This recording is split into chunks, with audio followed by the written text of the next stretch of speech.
Good evening, ladies and gentlemen. You are looking live at Torbert Field on the campus of Chambers Academy here in Lafayette, Alabama, as the Rebels will host this AISA Class 2A semifinal game against the Edgewood Wildcats. Chambers comes in at 10-1 on the season. Edgewood at 7-3. The one on the Chambers record would probably be the one that sticks in their craw the most, and that would be a loss to Edgewood back on October the 9th at Edgewood by a score of 40-36. Put the Wildcats into a three-way tie with the Rebels and the Macon East Academy Knights. The Rebels were fortunate to win that tiebreaker, and that's why they're hosting tonight's semifinal contest. This will be the 12th semifinal game in Chambers Academy football history. The Rebels have been victorious in 8, have lost 3 out of those previous 11. This is number 12. It's also the 19th meeting with Edgewood. Rebels hold an 11-7 lead over the Wildcats all time, but the Wildcats have won 4 in a row, including that October 9th contest. So this sets up to be a big game. We have a large crew of officials here to be sure that this semifinal game is officiated correctly. There are 4 teams left in 2A. The other game is between Macon East and Escambia. And the winner of this game will play the winner of that game at 2:30 p.m. next Friday at Crampton Bowl in Montgomery. If you looked at the schedule, you'll notice that it says that game is in Troy. That has been relocated and will be at the Crampton Bowl complex in Montgomery. I'm Calvin Milford here to bring you Rebel football along with my broadcast partner, Chester Carter. Hey, thank you, Calvin, and all you guys at home should be in for a great ball game. And we got to have the 7-3 Edgewood Wildcats come here to Torbert Field tonight for a rematch of that October 9th early Thursday game that the Rebels lost to down there. So there'll be a lot of emotion out there on the field tonight and a lot of energy here from the hometown fans, Calvin. We got a crew out here that nice and socially distant, of course, down through Absolutely. there. And but Edgewood brought their fans as well, too, so this is going to be one of the best places to be tonight. So if you can't make it down to Torbert Field here in a little bit, you can stay here and we'll have the whole game for you, and it'll be available on replay tomorrow as well. Yeah, Chester, I looked over there a while ago and made the comment to you. I would have thought that there would have been more Edgewood fans here, and all of a sudden there are. Yeah. They appeared out of nowhere. They all got here at once, and there's a large contingent of them. The visitors' stands over in Torbert Field are full for the most part, and the home stands on our side are filling up. As Chester said, the other game with Edgewood back on October 9th was moved to a Thursday because of one of the umpteen hurricanes that came through this area. Don't remember which one it was now. Sally. Sally, okay. Well, Sally pushed the game to a Thursday.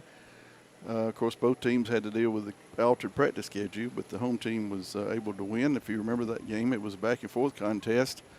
Rebels got behind by 2 scores, came back, went ahead by 1, had the ball and the lead, and an unfortunate turnover led to the go-ahead score for Edgewood, and then Chambers could not manage to get the ball down the field in the time that was left and get it into the end zone, and lost by 4.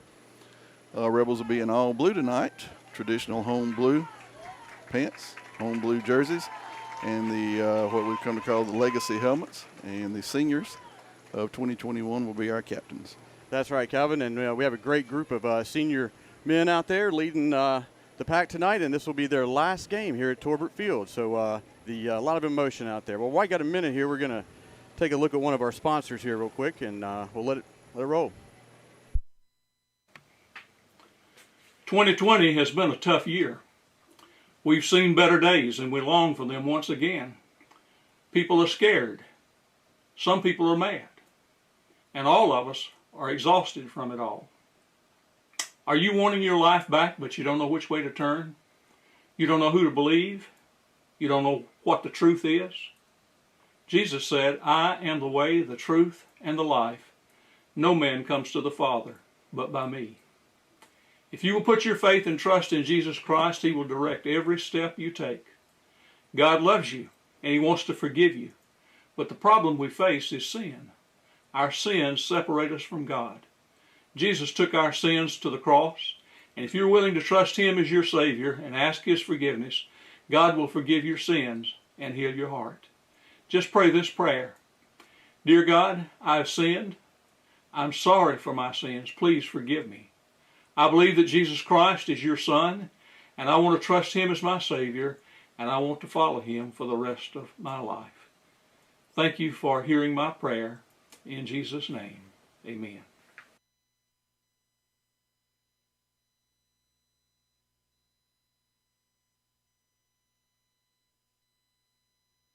And we're back with you live. The seniors approach midfield. Dean Sheffield steps out to participate in the coin toss against number 2 for Edgewood. Chester will tell you who that young man is. Alex Johnson. Is that the quarterback that was not senior? He did not play when we played at Edgewood.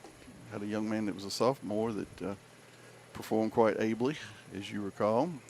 And this will be, apparently the senior quarterback is healthy once again, or at least he's in uniform. He was on jersey only when we were down there playing them in October. So looks like we'll have a starter.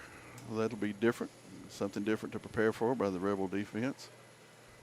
And both of these teams really exposed weaknesses in each other's defense back in October. The game was very high scoring, total of 76 points. And I don't remember many punts, Chester, maybe a couple. I think one or two, but it was, you talk about offense, that was the game to be at right there. The passing attack for the Edgewood Wildcats, ripped through the Chambers defense, and the third down, Calvins were killing us that night. We've talked the rest of the season about that game, Chester, the 3rd and 20s. Yeah. And here we go with the coin toss. And the head official is mic'd up, so I don't know if he'll. Chambers has won the toss and elected to defer. There it is. The Rebels will defer to the second half. Edgewood Academy will receive. All right, I think if I remember right, that's how it started down in Wetumpka. I think they had the ball first. After 11 games, don't always remember stuff like that very well, but I know Coach Allen generally likes to be the one with the option. He doesn't always take the same option, but he's the last several weeks has had a pretty good record on winning coin tosses. I think Dean Sheffield's been involved in 2 or 3 of those. Maybe we should take Dean down to West Point. Let him help us pick some numbers there, Chester. We might have to. But get ready. Your Chambers Academy Rebels are about ready to take the field.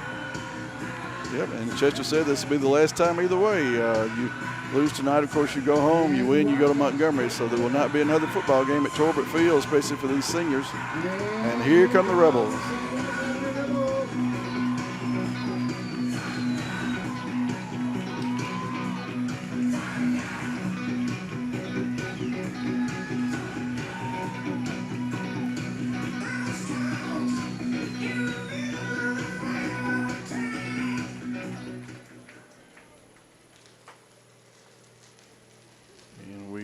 Appear to be going to have the ragged old flag ceremony, so Chester and I will step aside and let you enjoy the 6 minutes of pregame that are remaining. We'll be right back with you.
May we pray.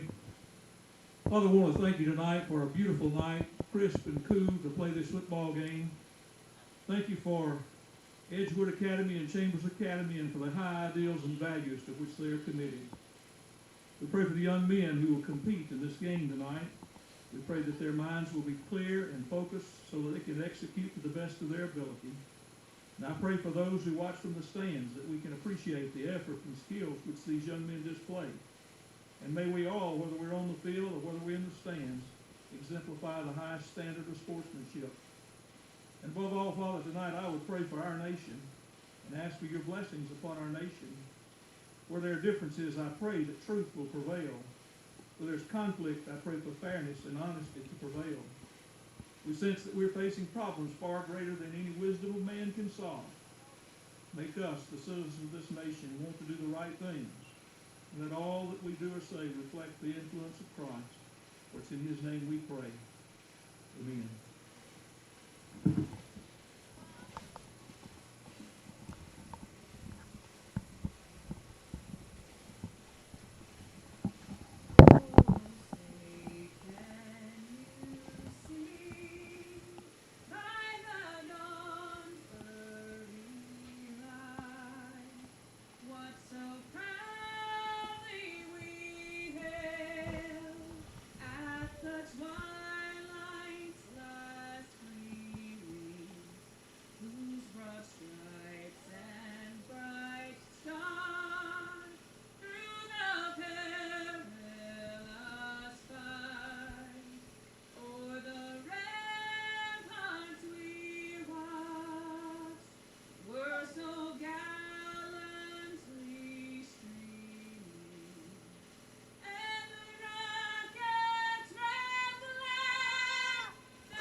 And we're ready for some football, some playoff football.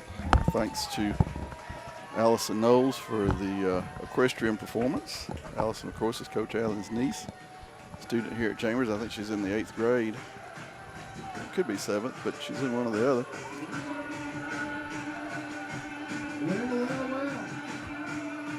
Thank you, Aaron Howard. Thank you, Marie Jackson. Thank you, Allison. And as you saw, or if you're just tuning in, Chambers won the toss and deferred to the second half. They will kick off to the Edgewood Wildcats as the officials assume their positions. If you see more officials on camera tonight than usual, there are, in fact, more officials than usual. This is a semifinal game, and so certainly you want to call a good game, be sure that everything is appropriately addressed.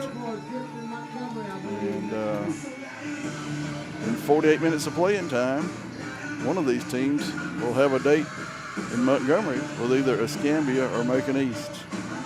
And we're about ready for a kickoff, and number 22, Chance Wilmoth, is doing the kickoff duties for the Rebels. The Wildcats have 3 people back at about the 15-yard line. And we are underway. Taken by number 20. He bobbles the ball at the 15. And he is smothered at the 10-yard line. Great coverage on the kickoff by the Rebels. Well, not a bad way to start. All winds up down at the Edgewood 9-yard line. First down and 10 yards. Yep, 1st and 10 for the Wildcats.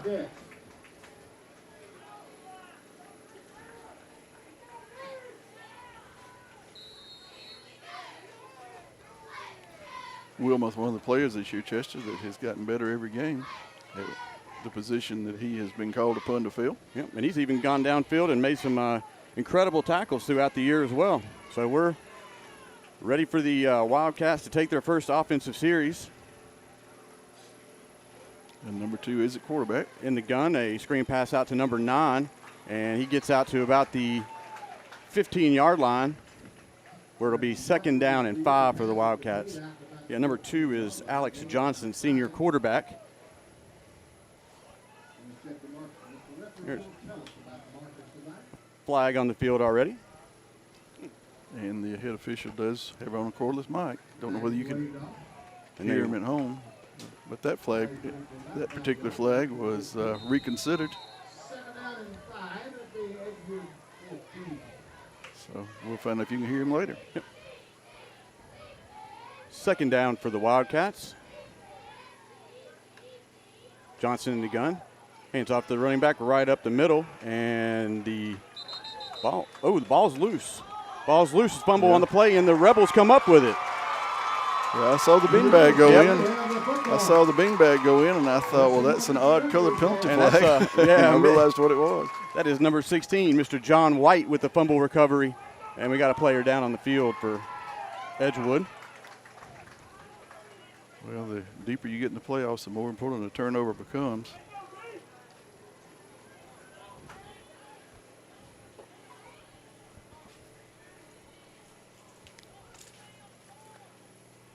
Well, we got a second here. We're going to welcome Give Me Some Sugar down in downtown Lafayette, Alabama. Brand new store on the square, bringing furniture back to life and offers the latest of home decor, gifts, and boutique clothing. Open Tuesday through Friday, 10:30 to 5, and Saturdays, 10 to 3. It's great to see a new business in town, Calvin. Absolutely, and what Southern child hasn't heard their grandmother say, give me some sugar? So that's a very good, deeply rooted Southern name, and you'll see some video captures during this commercial. Player shaking up number 7. He is leaving the field with some assistance. That was the running back on that play. And it's going to be Chambers' ball right on the 20, just inside. Yep. Starting off inside the red zone is a very good thing, Calvin. Yeah, pick up a score here, and you have added to your advantage of winning the coin toss because you score on your first possession, and then you get the ball first in the second half. But we'll see. We got to get a lot of football twitched here in halftime. Senior Peyton Allen leads the Rebel offense on the field, and he takes it right off right end, and he's going to be going for the corner, and he's in for a touchdown, Rebels. Well, that's a nifty little one-play drive. Hey, that's the way the Rebels bring it right there. First play, 20-yard run by Peyton Allen. And that was his all the way, Calvin. Yep, this is how the game started, but in the obverse when we were at Wetumpka, the first score was made by the Wildcats. So for those of you at home that thought that looked easy, I guess maybe it did, but this is a really, really good team we're playing, so fasten your seatbelts.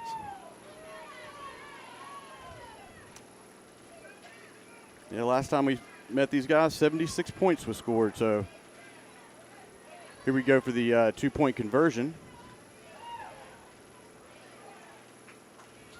Peyton fakes it, read, and he is in untouched for a 2-point conversion. I was just going to say, one of the differences in that ball game was the Rebels' inability to make a 2-point conversion. So, and that was the first touchdown of the game, and it's your Soul Shine Coffee touchdown. We'd like to thank them for sponsoring our touchdowns this evening. That's Soul Shine Coffee. You can stop by Newman's Feed and Seed and pick up a bag, or you can reach out to them at 334-275-8269. Chester's commercial notebook over the course of this is now our 12th game. It's a good thing he can read his own handwriting. Yeah, you wouldn't want to try to decipher this. Well, Chance is back where he was at just less than a minute ago. Yeah, we haven't even played a minute. 57 seconds, 3 offensive plays, 2 for the Wildcats, 1 for the Rebels, and it's 8-0. Bounces right there in front of the 20, and number 21 picks it up, moving up the right side of the field, trying to find the edge, and he got out to about the 45-yard line, it looks like. And that's what we were telling you. These are 2 high-powered offenses. Yep, buckle up because we're going to be seeing some points tonight.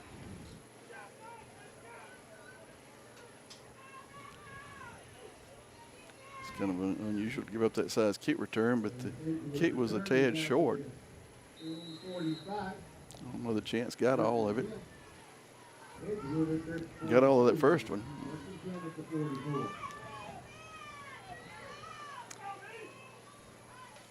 Edgewood starts about 35 yards better than they started their last possession. Low snap taken by number 7, and he is caught in the backfield by number 30, Kay Tarver, and gets out just past the line of scrimmage, maybe a 1-yard gain on the play. 2nd down and 9 for the Wildcats. Nice pressure by Cade, getting back there and flushing him out. Well, no, you're right. It's a gain of 1 that you can probably hear Dr. Crowder downstairs. He's filling in for Moose again. It looked like they were going to spot it for a 3-yard gain, then they moved it back to a 1 yard. So Johnson was trying to hard count there, see if you get the Rebels to jump, but not having that. Looking at our scoreboard clock, that 2nd and 7 is not correct. And we're glad to have that scoreboard clock back this week. Yeah, we are glad to have David back. Yep. And number 7 looking out to the far side and caught by number 4. That was Dawson Owens on the reception, tackled by number 16, John White, down to the 25-yard line. I was watching the guys in practice warm-ups and was watching those quarterback and those receivers run that route. Who was the kid that did so much damage when we were down there? Was it 4 or seems like there was another number? I can't remember. There's a number 9 out there. It might have been him. I remember one kid just like took the game over. Yeah.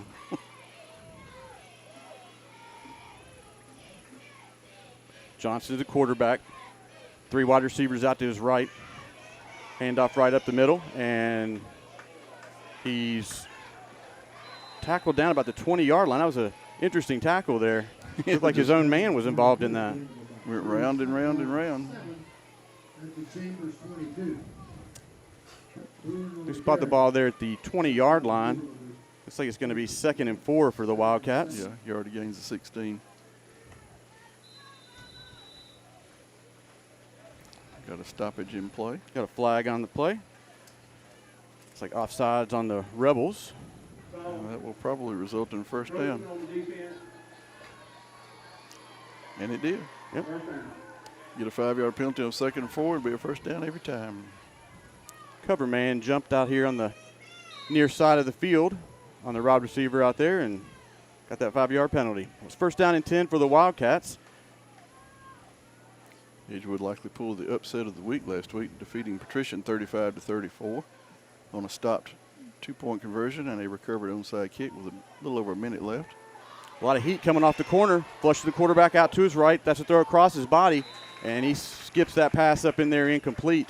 He was looking for 2 Wildcats down there in the end zone. But nice heat off the corner by the Rebels. That was Jake Higgins. 2nd down and 10 for the Wildcats.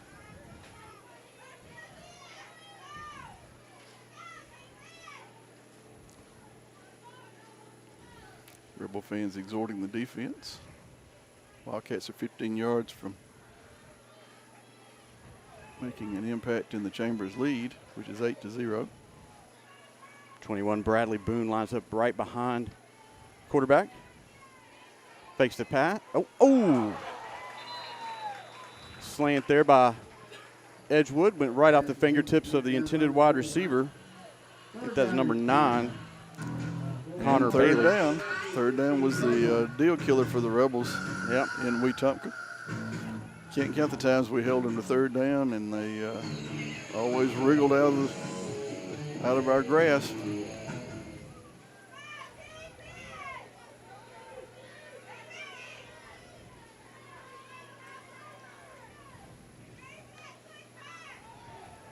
More heat coming off the corner by Jarquez Banks, and he is flushed out, and he has to throw that away. He was getting a lot of pressure in the backfield there. Jarquez almost got him, and had he got him, we would have been pretty good shape defensively. I don't know if they have a kicker or not. He's bringing out a tee. All right. Well, we'll see what the Wildcats here have.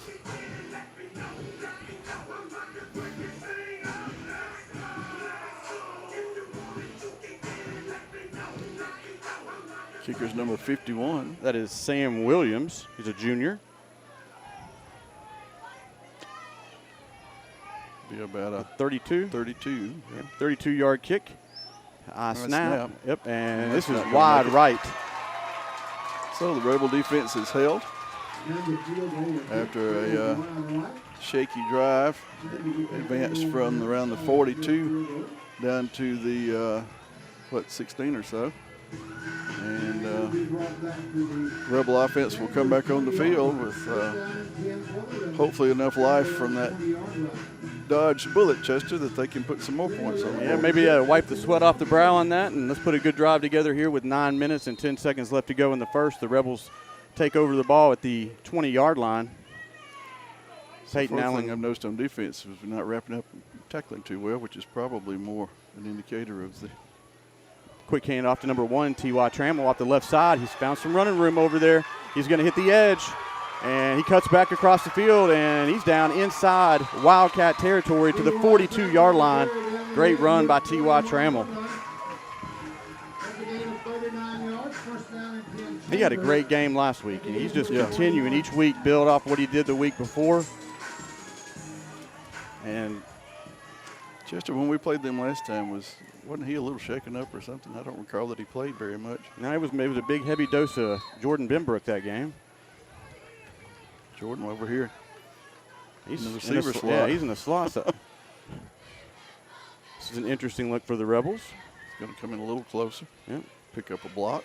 Peyton's taking this off the right edge, and he's got a little running room out there, and he is cut down at about the 32-yard line by number 1, Blaine Guthrie. It's going to be right at a first down. Second down and 3. Chambers at the Edgewood, 34. I said 34, so it'll be second and 2-ish. Yeah.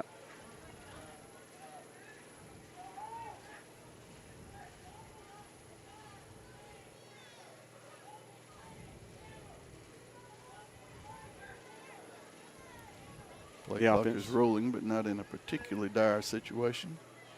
It's about to go under 10. Peyton's in the backfield all alone, and he's going to keep this one and push back into the pursuit, and they got him bottled up at about the 35-yard line for a 2-yard loss on that play. It's going to bring up a 3rd and 4. Chester, it almost seemed like that play was kind of doomed from the start. I don't know. Somebody Took missing a an long assignment or something? time. Well, Yeah. I don't know. It took a long time to get the play going.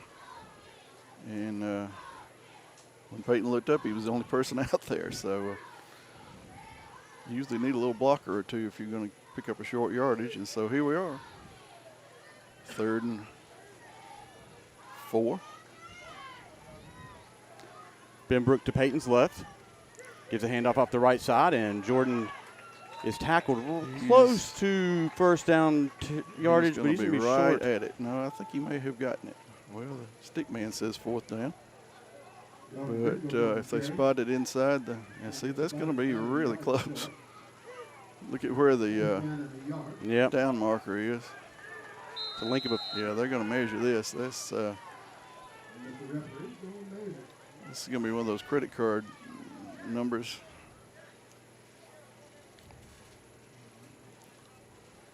Yeah, that hole just kind of collapsed on Jordan right there as he got through there. Yeah, But he got he lunged forward just enough to.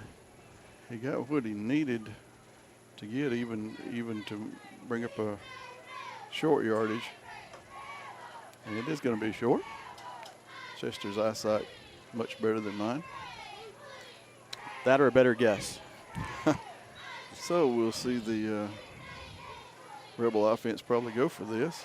And we got 4th down in inches. Punt here would likely go into the end zone and come out to the 20, and you're on the 30, so, or 32.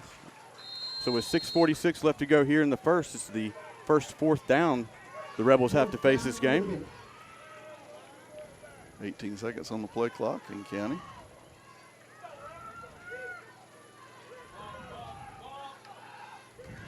Peyton finds a hole, and he's got enough for a first down and some more. He's shaking off a tackler, and he's down to about the 11-yard line, enough for a Rebel first down. Now that hold opened up nicely. That did. That's how they drew it up. Yeah, guess you're right. 19, first and 10 Rebels.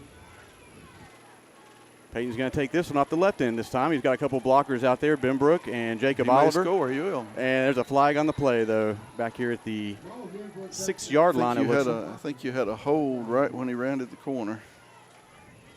I think you're right.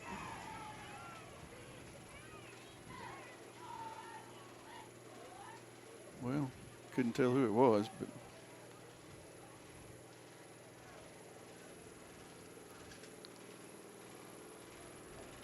if it happened at the 6, it'll be one of those penalties that goes back and doesn't make 1st and 20, probably 1st and, I don't know, 15 or so. A little bit of maintenance over there on the official's headset. It's taking longer to do that than figure out what the penalty is. Flags at the 6, as Chester said, so that put it at the 16. The line of scrimmage was at 12, so it'd be 1st and 14 if, in fact, it's marked from there. And here's the call. Walking back on the fence, 10-yard penalty from the spot of the foul. Replay first down. Wow. So it's going to be 1st and, let's see, line there on the 17. Line to gain is the 1. So 1st and 16.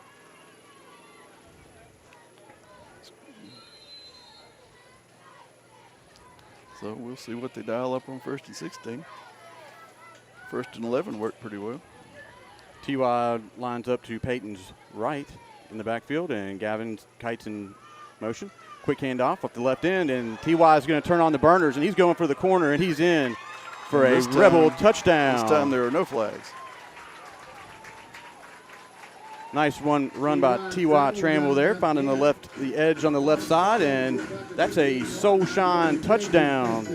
With 5:47 left to go in the first, the Rebels have extended it out to a 2-touchdown lead against the Wildcats from Edgewood. 84-yard drive in not very many plays, maybe what, 5? Well, it was 4 down, so that's 4 or 5. It was about 7 plays or so. Over 10 yards of play. And we have a stoppage in play. And a flag.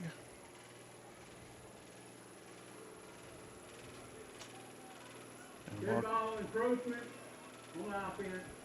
Untimed down. Interesting.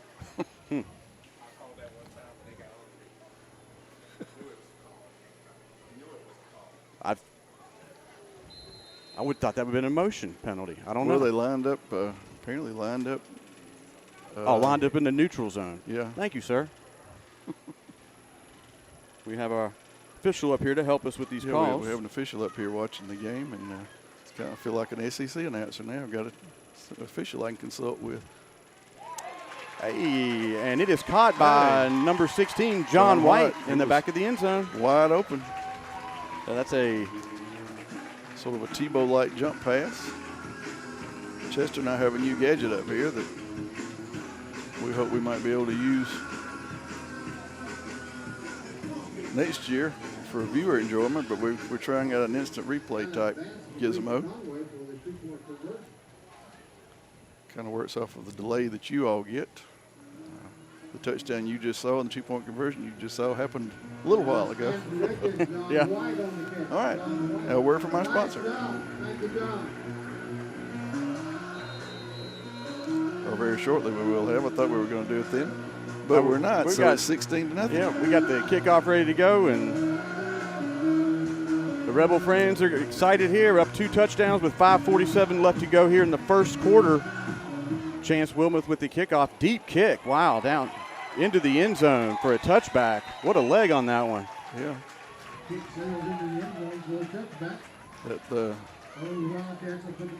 That one he had while ago was a little short. I guess he decided he would atone for that. Just said, I'll put this one through the back of the end zone. Well, here are the Rebels. 2-touchdown lead.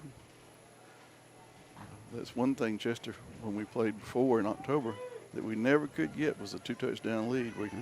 We could get the ball.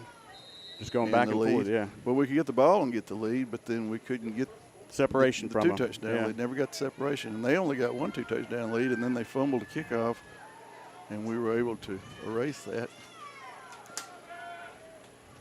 3 wide receivers out to Johnson's right.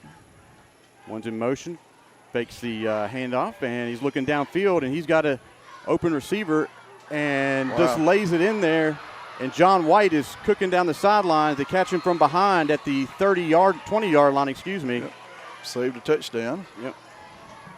John showed his speed right there and caught up with the wide receiver. Went from 120 to the other in one play. That would be a 60-yard strike. About half of it was in the air, and half of it was made after the catch. The Wildcats are pushing real quick. See if they can catch the Rebels defense down, off guard. Once again, our backs are to the wall.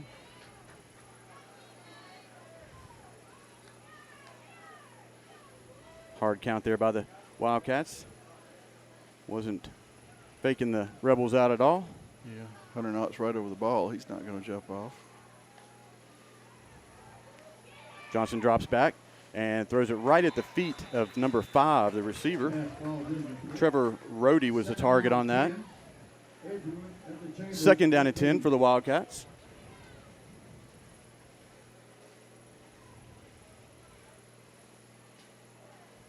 So let us not de-emphasize the speed that John White showed on that play 2 plays ago. He literally outran that young man. Started out maybe 15 yards behind him and caught him at the 20. Yeah, he had some jets right there.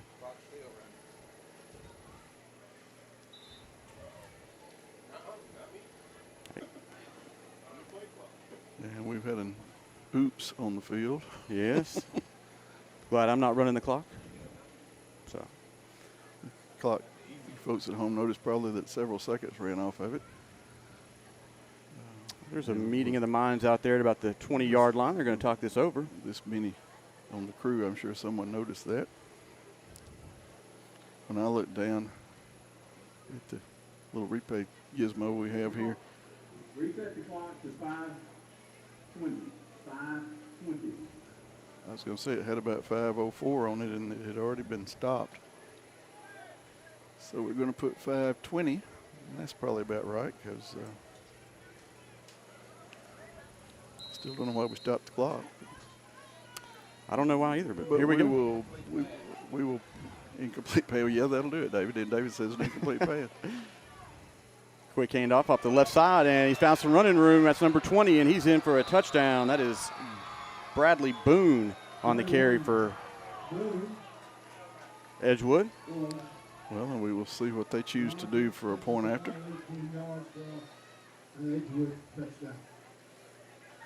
Remember, they scored 35 last week, so figure that sounds like 5 touchdowns and 5 extra points, and they do have their kicker in there, so they obviously down by 16 feel like they can kick PATs and take care of business. 51, Sam Williams. Another high snap.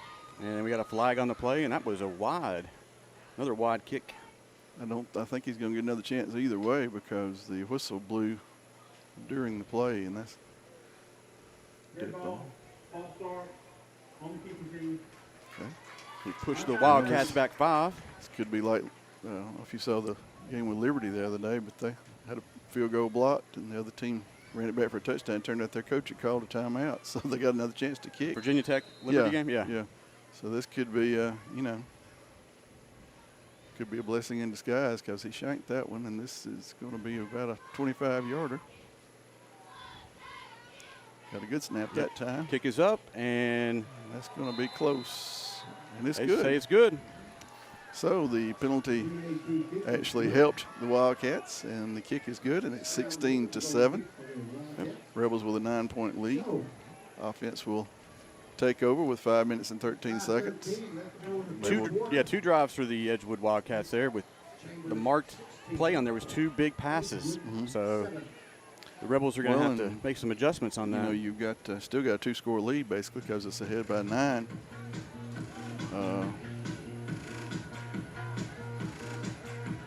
We shall see Yep. And if Chambers can keep the pressure on. had 3 touchdown drives in less than 7 minutes, which is kind of true to form for what we saw several weeks ago. T.Y. Trammell and number 16, John White, are back deep for the Rebels. They're about at the 15-yard line. This will be Edgewood's first kick of the game. Little pooch kick here. They're going to try something. Better get that. Well, might want to recover that. And it is, the Rebels fell on it at about the 45. Yeah, 24. Excuse me, the 40-yard line. 22 and 24 sort of stood there, played hot potato. Was it Ashton Chambers came up with that 24? Chambers came up with it. Kick is recovered by the Rebels up there on the 42-yard line.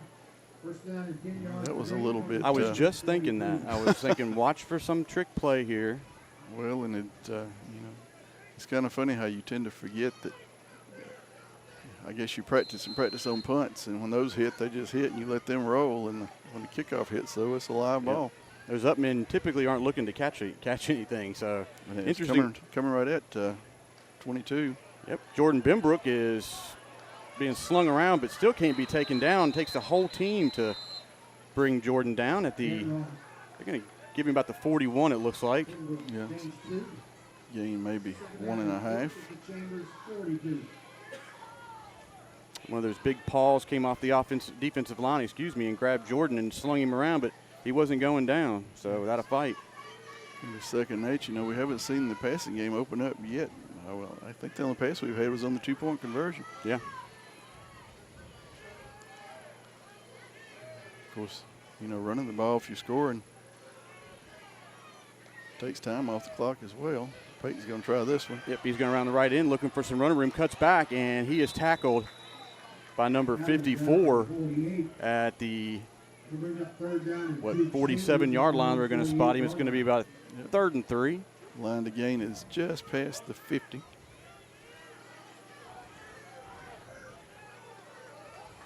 That was Joseph Benton, number 54 for Edgewood on the tackle.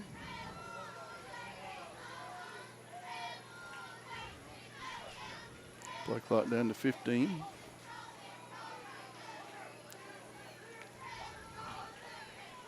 Figure they're going to run to the long side over there.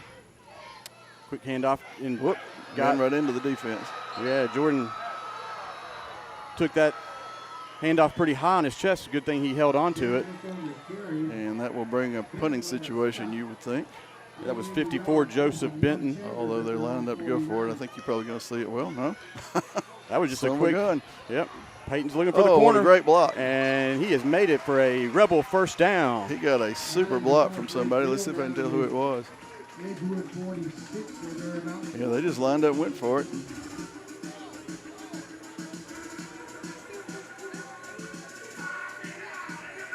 Looks like it was Benbrook. Yep, Benbrook sprung him.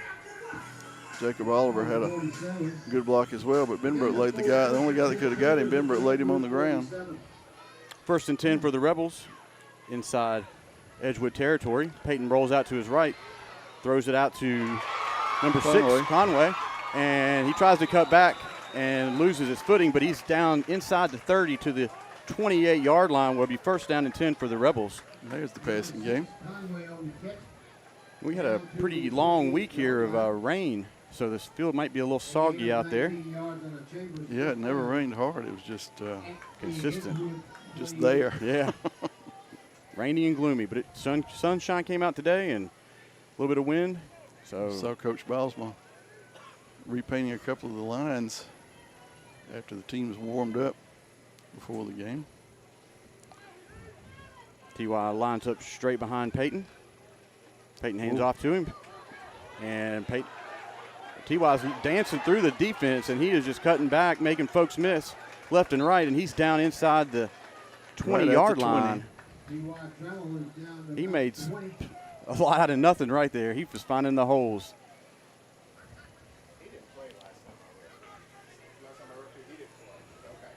Okay. Our official in the booth indicates he remembers the same thing I did, that T.Y. did not play when we played at Wetumpka. I remember that he didn't play much, but apparently, well, not at all. He's a very rememberable person. Yeah, I don't know that I remember that. Don't know that I remember him not playing, but I do remember that he was not a significant part of the offense, and that's probably why. Peyton fakes the handoff, and he is down inside the 15, down to the 11-yard line. And we got a couple folks down, but Peyton extends a nice hand out there, help out a Edgewood Wildcat up.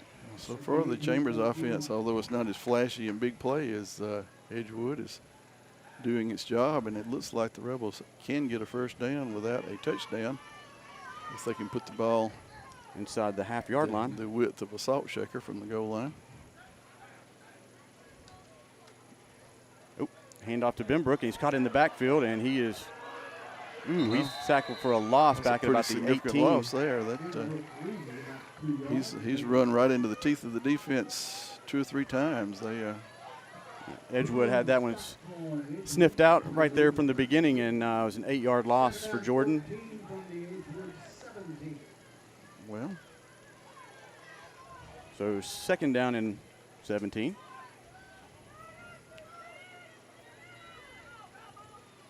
probably a passing situation, but what do I know? Yeah, Peyton, Especially when Peyton runs it.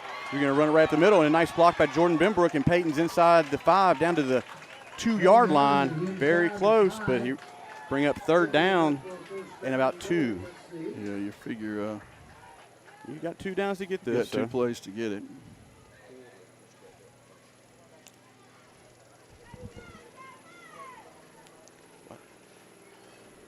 First quarter almost over, but there's less on the play clock than there is on the game clock. Peyton's going to take this one right up the middle. There. And he is hit right at the goal line, but lunges forward, and he's in for a Rebel touchdown. And that's a Soul Shine Coffee touchdown, the 3rd one of the evening for the Rebels. So they'll be having a nice cup of coffee tomorrow. It soothes the soul. The official coffee of CA Athletics, Soul Shine Coffee. Interesting thing here, Chester, you get the 2, makes it 24-7. That's 3 scores. Yep. Don't make it 22-7, which is technically 2 scores.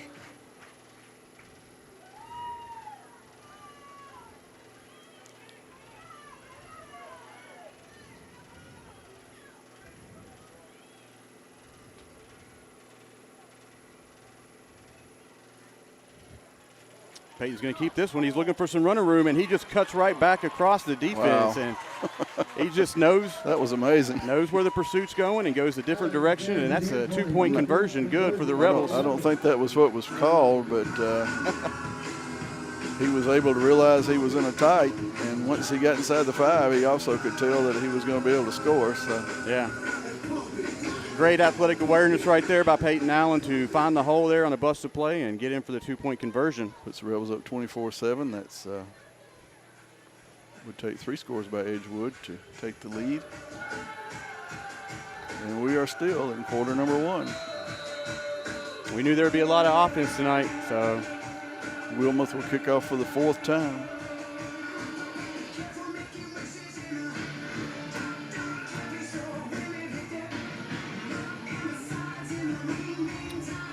Wildcats have 3 people back, and they are pushed back to the 5-yard line. And this kick goes down to about the 18-yard line, where number 21 is for Edgewood's looking for some lanes over there, and he is cut down by that number 24. Ashton Chambers. Nice coverage by Ashton Chambers. And he blew that up pretty quickly. Nice pursuit. Well, and here comes that quick strike offense. Edgewood 26-yard line. Chambers on the tackle or Chambers. We were talking a minute ago about not having enough time to run a play. And we've run, what, 3 since then? Yeah. With 15 seconds left to go here in the first quarter.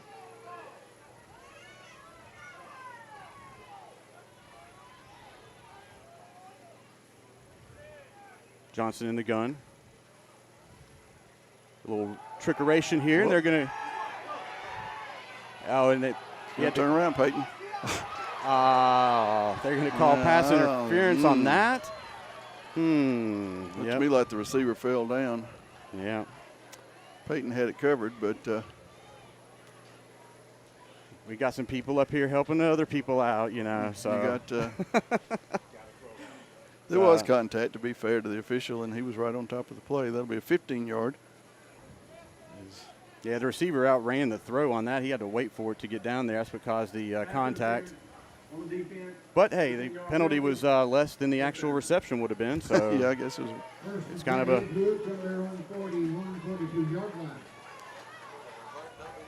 Well, and we will run another play in the first quarter. Yeah, with 7 seconds left to go here in the first quarter. Yeah, oddly enough, Chester, I think, had Peyton turned around, he would have made an interception on that play. Yep. It took a while to develop that play, but hand off to number 21 off the right side, and he gets a nice gain of 5 yards out to the 47-yard line, and that should be enough to end the quarter. So we will go to one of our sponsors, and then we'll.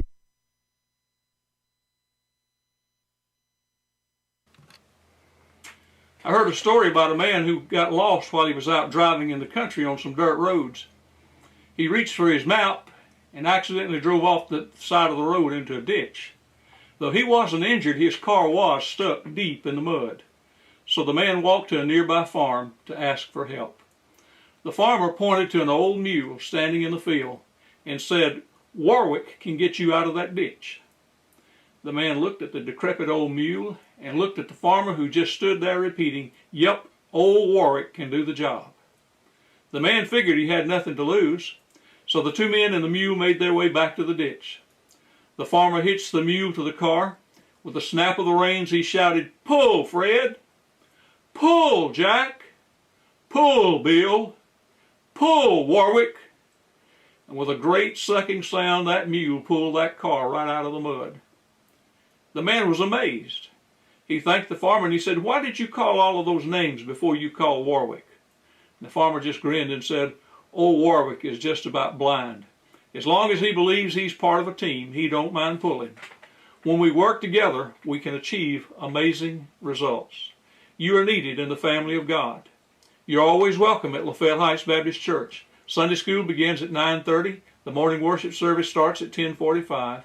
We would love to have you as our guests this Sunday."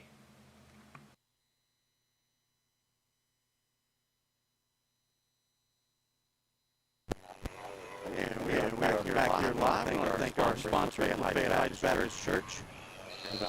Chain crew thanks the other players for making him walk along the field. Like a 4-yard swing there. Trying to figure out who to go to, and Rebels just that one out of the backfield. That was running well, bang, not going anywhere. And he denied Alex Johnson anything on that play. Well, Chester. It's third and long. Third and 12.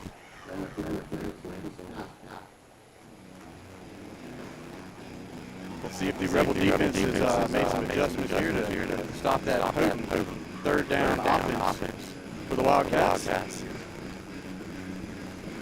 Potent, I like that. Potent. That's only third and about 11. Thought they got him further back than that. Yep. Nice pressure by Jarquez again, and he has got all over the nice pressure. And the pass is incomplete. Everybody holding their breath for a flag, and none was forthcoming as he managed to get the ball past the line of scrimmage. Who else was on that pressure? It was Jarquez and was White in there? Well, let's see. It's already gone by. We're getting to learn our technology. Sorry about that. We forgot we had the replay over there. Wildcats come out. Punt formation. Of course, this is do or die week, as any playoff week is. Conway takes it to 20. He's going up the left side of the field. And he finds a seam. He's going down the sideline, but there's flags flying everywhere. And, ooh, a big hit right at the 50-yard line. That was Conway, and usually flags on a punt return are not a positive thing. Ashton Chambers on the collision out at the 50, but everybody got up and dusted themselves off. But you're right, Calvin. They're not leaving anything out there at all. Blocking back on the return team, Yeah, that happened. Yeah, that was legitimate. I just watched it. Flags at the 31, so it's going to be back at the 21 because it ended up costing the Rebels about 30 yards or so. But they do have the ball, and they have a 17-point lead. Be a really good time to add some more points. And it'll be 1st and 10. It's just not where we would have had it. 1st down and 10, Chambers in about their 22, 23-yard line. Two wide receivers to each side of Peyton, and Jordan Benbrook lines up to his left in the backfield. Got less than 10 on the play clock, and we're going to take a timeout. That looked like it wasn't going to end well. You don't want to get 2 penalties back-to-back on that and get pushed further back. So good timeout by the Rebels with 10:51 left to go here in the first half. The Rebels are up 24-7 against the Edgewood Wildcats in a rematch from October 9th, the Thursday evening game down in Elmore, Alabama. So the Rebels have come out pumped up in this first half. And if you're in the Lafayette area tomorrow, be sure to come uptown for the square for the Rocking Fest. They tell us they're going to have the world's largest rocking chair. Yeah, I saw that. You need to check that out along with some ice skating and some inflatables, and it's the new tradition for Lafayette. Yeah, the older I get, the more attractive a rocking chair tends to be. Nice sunny afternoon, get some sweet tea and yeah. Largest rocking horse. Our man at the camera tells us. I always lead David to keep us straight. Largest rocking horse. Well, that might be a little different. Yeah. That rascal might throw you. Peyton takes that one all the way off the snap, and he lunges forward to about the 24-yard line. They may give him the 25. Yep. Not going to be a major gain either way. 32 on the stop. 2nd down. And brings up an interesting. Carson Peavy. I remember that name from last Peavy. Yeah. On the last game. 2nd and 7. Passing game still sort of something Coach Allen's keeping in his back pocket right now. Had 1 pass, 1 completion. Another quarterback design run right there, and the Edgewood Wildcats had sniffed that one out. Looks like they have dedicated their defense to stopping the quarterback, which may open up some opportunities. Yep. So 3rd and 8. We'll see what kind of opportunities they'll open up right now, probably. Yep. John White has stepped into the game from the sidelines. He would typically be one of those opportunities.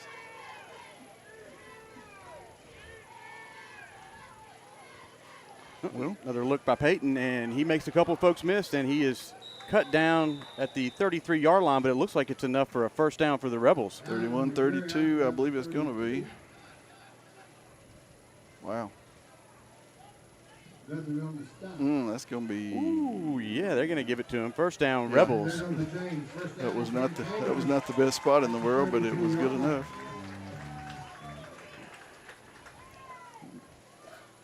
Needed 8 and got 8 yards and 6 inches. 1st down and 10 for the Rebels with 9:18 left to go here in the first half. Quick pass out in the flats to Jeremy Conway, and he's looking for a couple blocks, and he's got one right there, and got tied up with his own man, but he made the best of it and got down to about the 43-yard line. Ran up the back of Josh Holliday, and the irresistible force met the immovable object.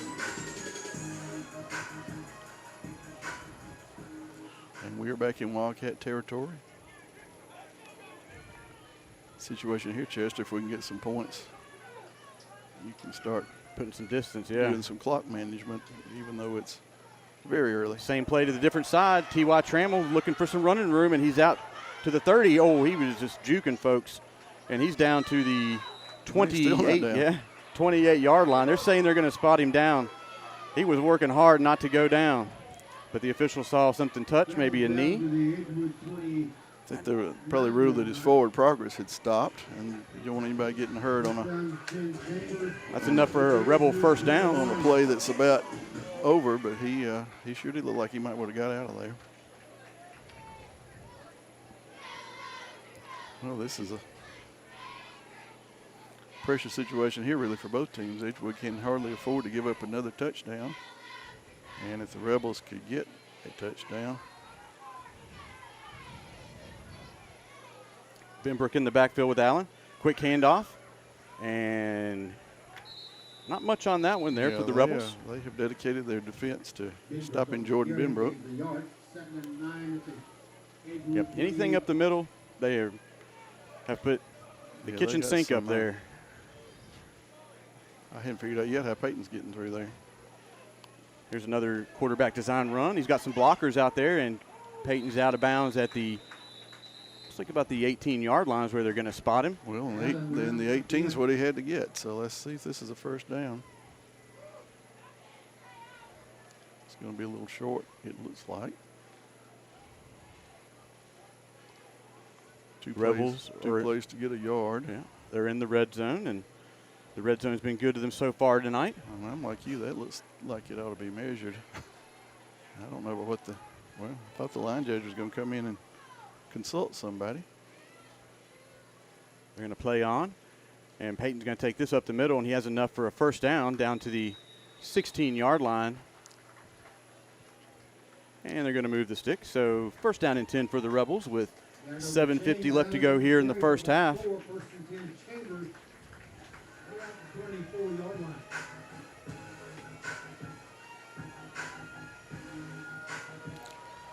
Well, the Rebels look so much more disciplined than they were that one Thursday we were in. You know, Coach Allen told us that loss could have been the best thing that happened to him. Quick pass out to Conway. There he goes. Making some folks miss. And he's down inside the 5 to, they're going to probably mark him down about the 4. And that's sure enough. He was going to score. That's enough for a first down again for the Rebels. Seems like he maybe needs a little longer cleat on his shoes. He falls forward, but he keeps sliding down, and someone has stopped play. Yeah. It's like it's one of our guys. Trying to take inventory of who I see standing.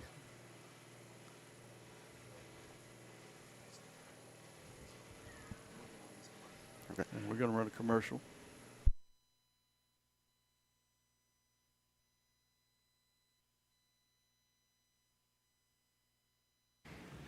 There's so much division.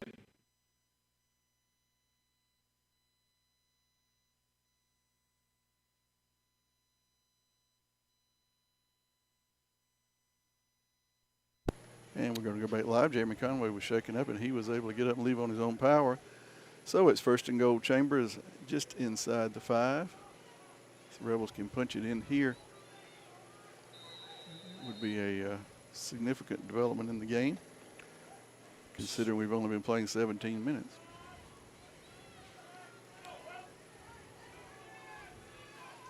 T.Y.'s in the backfield with Peyton, and they hand off to him.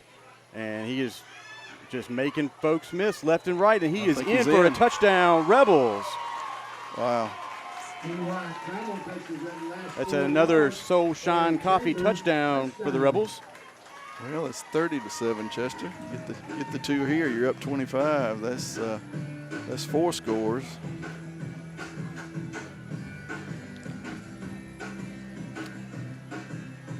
It's like Conway's getting a breather down there. He looks like he's doing a lot better than he was a few minutes ago. He just went back in the game, I think. No, that's Josh Holiday. Excuse me.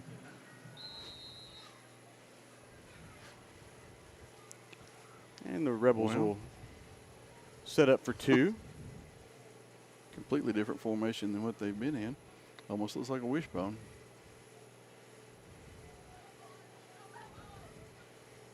And Jordan's going to follow him behind some blockers, and he is going to get there.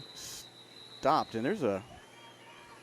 Is that a flag or somebody's towel? I think somebody's towel, yeah.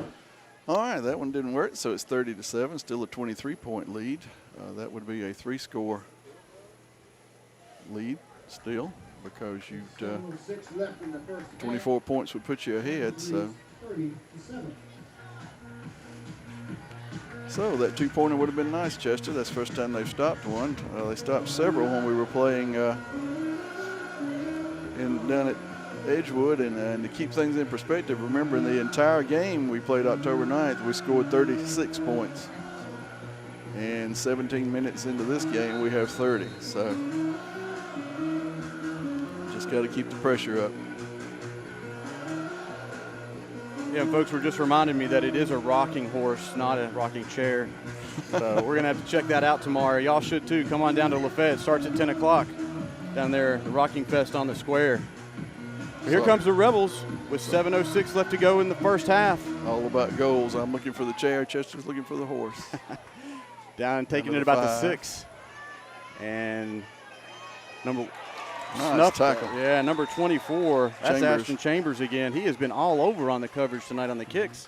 He's having a whale of a game. And they will start off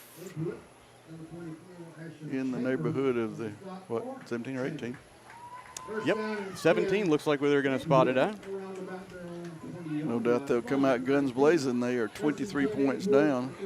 That's 3 touchdowns, 3 two-point conversions.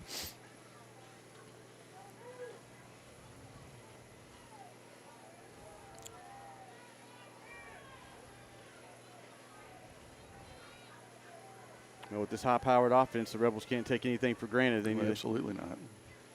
keep the heat on. And quarterback pulls it, and right down the middle, number 32. And there's It's like Peyton caught him that time. Peyton Allen caught number 32. That was Carson Peavy on the catch. Significant yardage, though, down to the 33. 3 big passes. So 23 and 17, that's 40 yards. No, 33 and 17, that's 50 yards. 33 and 17. Right at 50 yards. Nice play by Peyton. a lot of heat coming off from Jarquez, and made number 2, Alex Johnson, get rid of that a little bit early. Disrupted his flow out there. So that incomplete pass stops the clock with 6 minutes and 40 seconds left to go here in the first half. The Wildcats are looking to put some points on the board to keep this lead from getting out of control by the Rebels.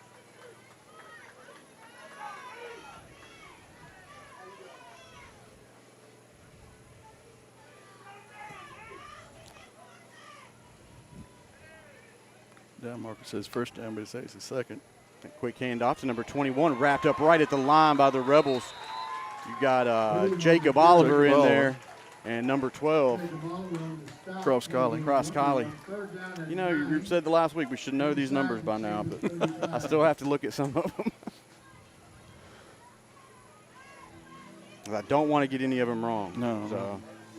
It's hard enough to tell 5 from 6 and 16 from 19, especially with the gray jerseys on. Well, here's a big third down, although certainly down. Manageable for the Wildcats. Down by 23, they would go for it on 4th down. And they're going to take a timeout. With 6:03 here, left to go in the first. Edgewood takes the timeout. And we played a quarter and a half. Rebels are up by 23, and we'll go to commercial for Give Me Some Sugar. Let's welcome Gimme Some Sugar to downtown Lafayette, Alabama, bringing your furniture back to life and offers the latest of home decor, gifts, and boutique clothing. Open Tuesday through Friday, 10:30 to 5, and Saturday, 10 to 3. They'll be open tomorrow at the Rocking Fest on the square in Lafayette, starting at 10 o'clock tomorrow. So stop in and see Gimme Some Sugar right there across from the courthouse and in between Anthony's Barbershop and Newman's Feed and Seed. And when you're down there at Newman's, you can stop and get some Soulshine coffee, Calvin. Yeah. Can't beat that. Can't.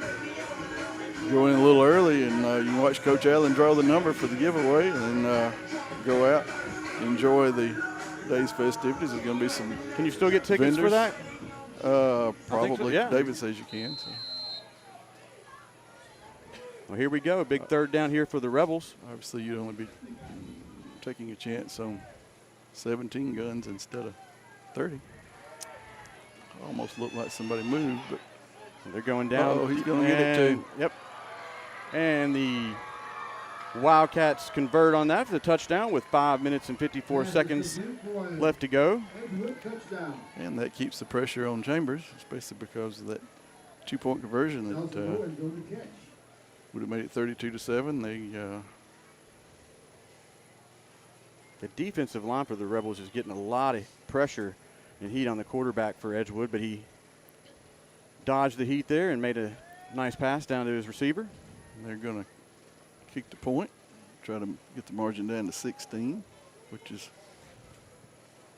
with 27 minutes left and almost 28 minutes left in the game. 16-point lead is reasonably insignificant. That could be 2 minutes with this crew.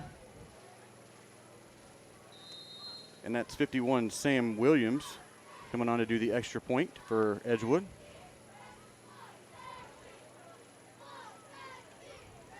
Low snap. And it's like he Don't believe he got that one. Nope. That is wide left, so the extra point is no good. So with 5:54 left to go in the first half, the Rebels are up 30-13 here in this semifinal game. It's a 17-point lead, so preserves the 3-score advantage. That helps. It's Chambers 30, Edgewood 13.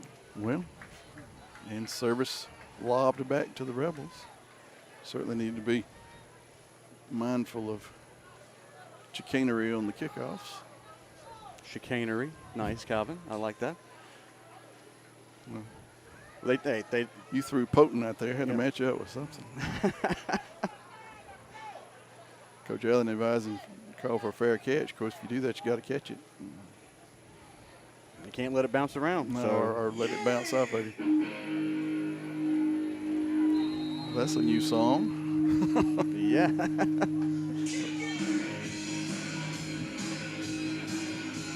Always play songs here at Torbert Field between scores and kickoffs. I don't know that I've heard that one this year.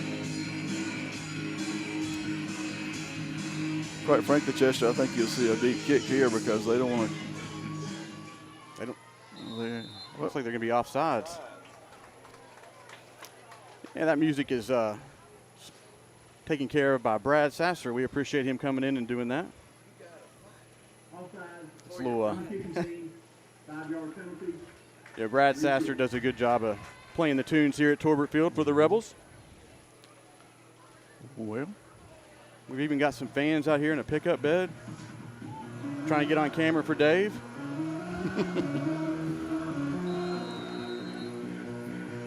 They're flagging you down over there. probably in the end no.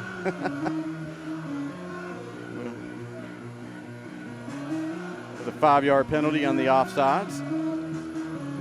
Likely just kick it deep now, but what do I know again? Well, no. Jordan Bembridge's going to take this one, and he's going to try to find a lane. And he turns it upfield at about the 40-yard line and gets out to about the 43. It's going to be good field position. Jordan says, I ain't going to make no fair catch. And he probably picked up about 8 yards. And the kicker, Chester, just limped off the field. I don't know what took place, but that's interesting. Someone's That's the menu. looking at him. I don't think it was Well, the Rebels. severe. Yeah, I think he was just maybe nicked up a little bit there. Well, here we go. Chambers 100% on offensive drives so far, and there goes Peyton, Peyton. yep, he's got a nice block out there by number 55. That is Dean Shetfield making a way for Peyton Allen out for a first down for the Rebels. Maybe. Yep. There goes the chain. First down and 10 Chambers on the Edgewood 46.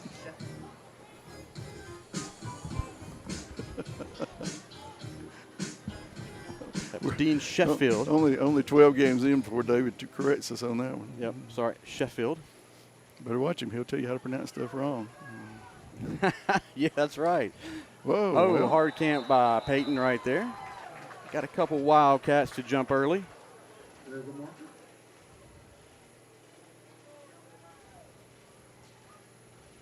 those first and fives. Woo. Cow. Little feedback. I don't know what that was all about. Ball spotted down at the Edgewood 41. First down and 10 to gain for first down and 5 at the 41. First and 5. Benbrook lines up to Peyton's left in the backfield. Got Gavin Kite bouncing around. Ooh, will pump, and he is going down to John White. Ooh, just off the fingertips of both players, and it falls incomplete. Kind of lucky that one was a little too deep for the defense because the defender probably had a little better angle on it. But that's what you can do with first and 5. Now you got second and 5. I mean, you get those offsides and they give you those short yardage situations. You take a little stab, but Why not? It's offered up there for you. Take it. yeah, as long as it doesn't get into the 3 things can happen when you pass and 2 of them are bad. Incompletion was bad, but the other one's even worse. Yeah. Quick handoff to T.Y. He's running up the left side, finds the edge, and he is met right at the 38-yard line. But he bounces right up quickly. That tackle was made by number 56, Colton Jones. Line to gain is the 36. Picked up 3. Third down 2. 3rd and 2 for the Rebels. 3rd and 2. Likely would be a 4-down decision by Coach Allen. I think you're going to see. Yep. Peyton gets down inside the 35, down to the 34-yard line for a first down for the Rebels. I sort of saw that play develop in Chester. The defender had leaned and committed to his right, Peyton's left. And this one's another. Got to figure if I saw it, Peyton did too. Yep. Peyton steps out of bounds inside the 30. Peyton has a convoy out in front of him, leading the way. Nice blocks by the offensive lines out there. Another 2nd and 5. And all just inside the 30-yard line.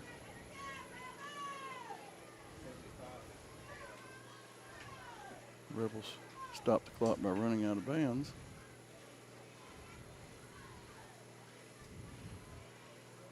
Play clock at 10, so they're already doing a little. Man, Jordan's just not getting anything tonight. Nah. They got a spy on him. 55 with the first contact in the backfield, Drew Hansen.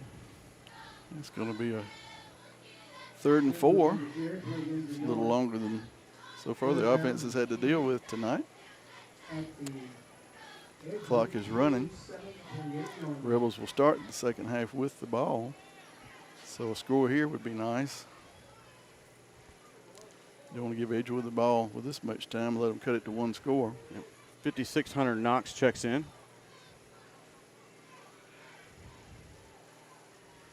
At this point, just get your first down. Hands off to T.Y. off the left side. Oh, he found the hole, and he's going in for a touchdown, Rebels. All right, and while you're getting your first down, let's get the touchdown. Might as well finish it off. So with 3:21 left to go here in the first half, the Rebels strike again. T.Y. just turned on the Jets, found the hole, and poof, he was gone. Now, these 2-point plays get more and more important.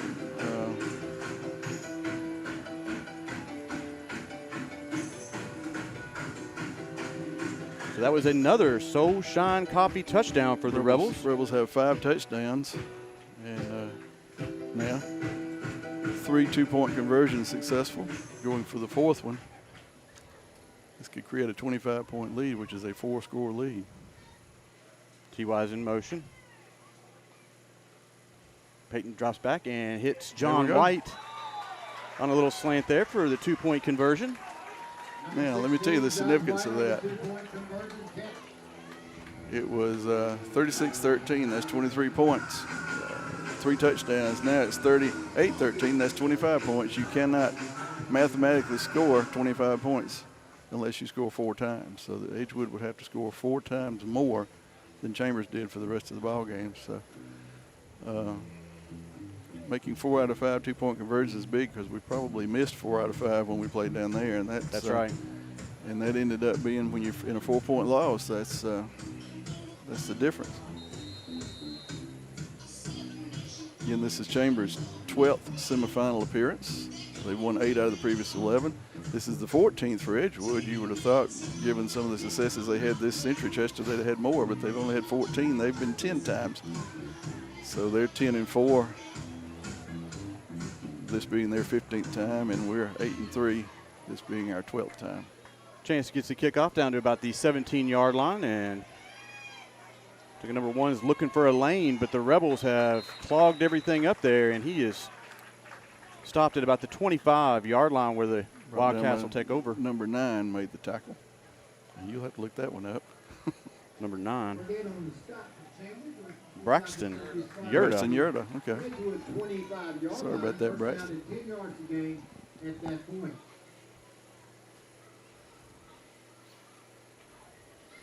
Nice tackle by Braxton, who's a sophomore.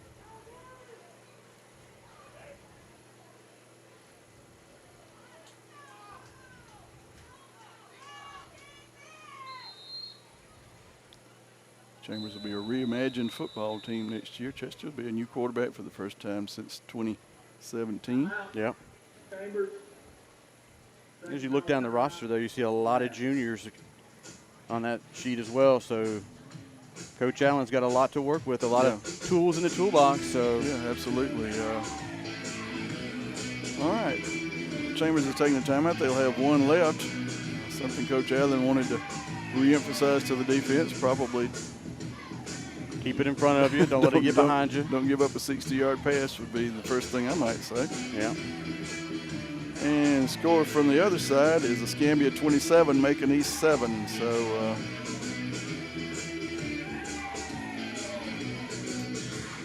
Escambia, I'm sure, would have been the Vegas favorite in that game. This would have probably been a pick 'em. Yep. So far, Chambers has had the upper hand. You got to remember, though, you got 27 minutes left. And look at what we've done so far in, 21.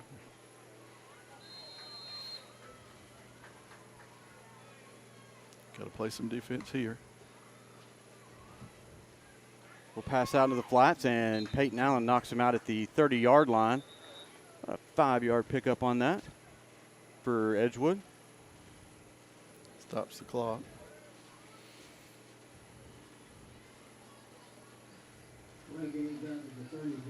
The way Edgewood makes these big chunk yardage plays, they certainly have plenty of time. If you remember the last 35 seconds of the first quarter, we ran about, 6 plays.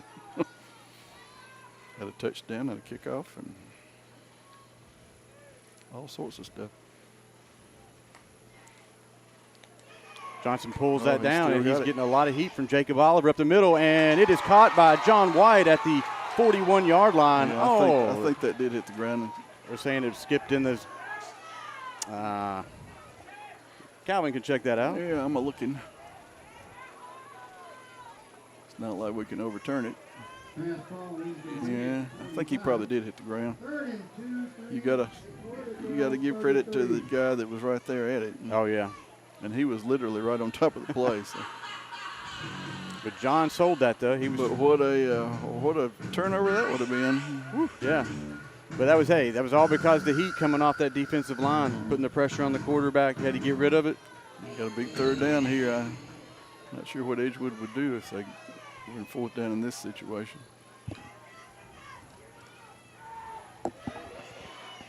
Oh, nice hit from behind. Tackled him right there. That's number 14, Burdett. Hunter Burdett on the tackle. And he's shaking up. Number 14, Hunter Burdett on the pressure. Here comes that. Here comes that. Here comes that. He's going to have to take a minute to sort of remember which side of the field he's on. He's coming out. Remember, they have a sophomore quarterback that played the whole game last time we played him in 8-hour lunch. So, yeah. But Edgewood's going to punt, so the Rebels will have 3 minutes, Chester, and then we'll have the ball to start the third quarter. So in a perfect world, put 2 scores together here. John White is back deep for the Rebels at his 40 or 38-yard line. Nice punt. And it drifts out of bounds at about the 29-yard line or 30-yard line is where they're going to spot it at. It's where the Rebels will start their next offensive series with 2:48 left to go here in the first half. Plenty of time. They got 1 timeout in their pocket. Yep.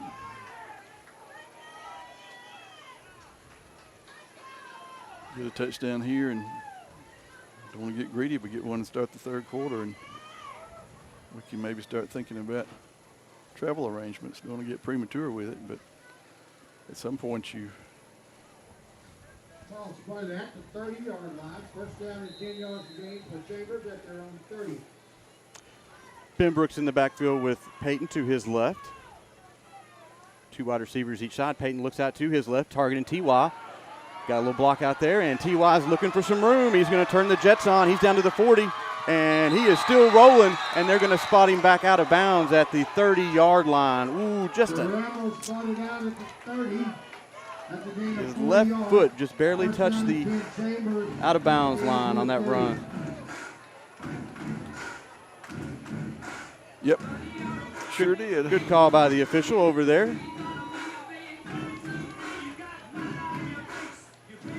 And there again, they're right there on top of it, and they have a large crew here, as I'm sure they do at all 6, all 1, 2, 3, yeah, all 6 sites tonight.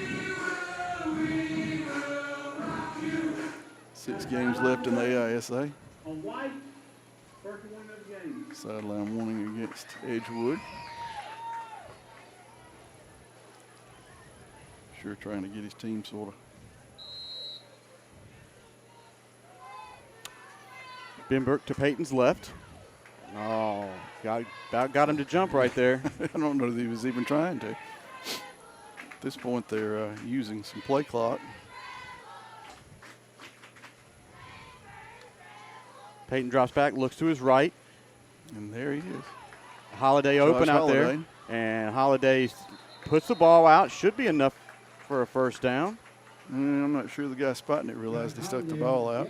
Oh, yeah. He's reaching for it, but Yeah, it's going to be a 2nd and 1. good effort there by Josh Yeah. Holiday. 2nd down and very short for the Good job Rebels. of knowing where the sticks were. Second and a little bit. 2nd and a little bit. Yeah. Good old John Crowderism. And on 2nd a little bit. A lot of heat on Peyton Allen, and he overshoots his intended target, number 6, Conway. It's good to see him back out there again. Took a hit right when he threw it. And Right up third down and 1. no need of getting greedy. We got 2 minutes, 22 seconds left and 20 yards to go. There's certainly an ample opportunity. 2:22. Edgewood, I believe, has 2 timeouts. Yes.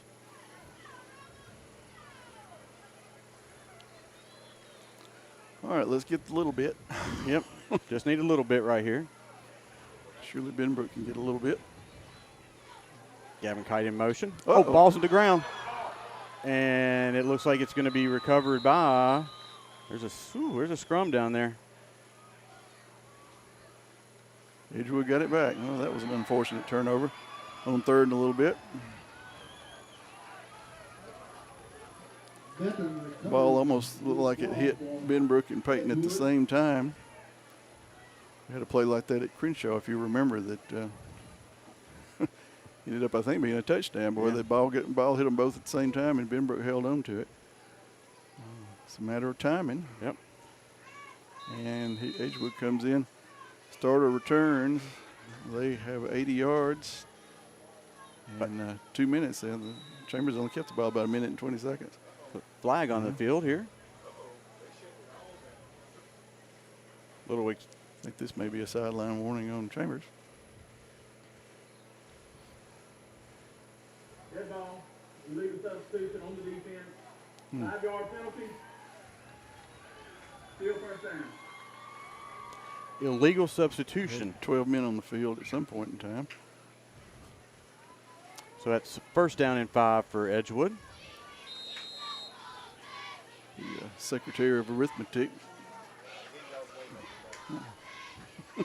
You're way more important than us. Yeah. Pass out to the flats and wrapped up by John White right there at the 21-yard line. What a tackle. Number 9 had no breathing room over there, Connor Bailey. Bailey on the catch for Edgewood. Getting forward progress to about the 24. Lost about a yard. They bring up second down at about 6. 23. Yard to gain is the 31. They're a little short there, Russ.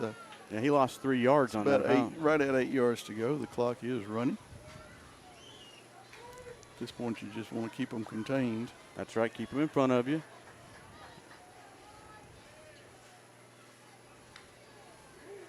Trying to shoot the gap right there, but it's picked up and a lot of heat coming off.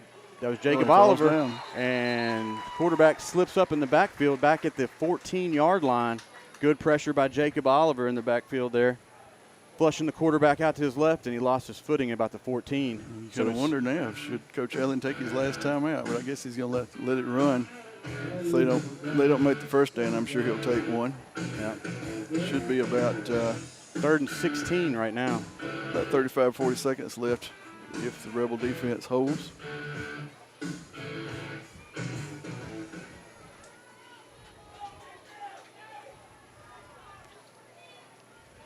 Last couple of times Edgewood's had the ball, Chester, we've really gotten, that's going to be a hold. Yeah.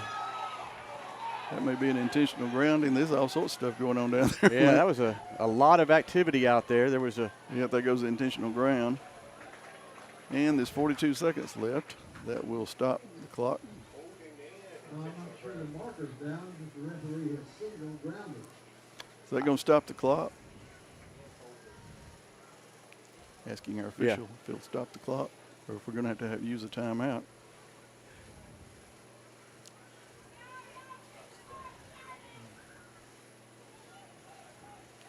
The intention. That is marked from the spot of the foul.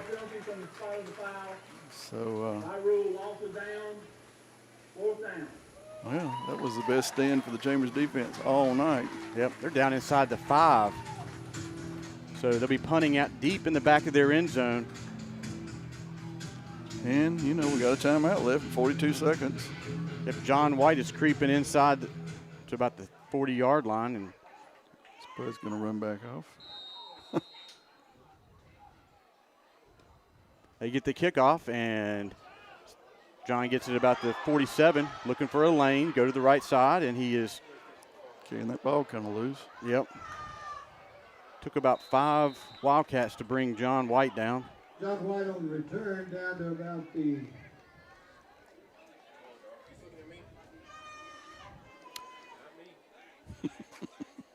So with 27 seconds left to go here in the first half, the Rebels have the ball at the 36. Chester, you're going to talk about upsets.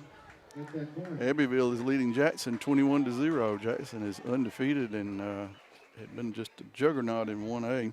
Ooh. They came here last year and showed that they were going to have something special this year, but they are 3 scores down at home. Crenshaw's up 7-0, and Pike is ahead of Bessemer 14-0. So it's a little topsy-turvy. Mm-hmm.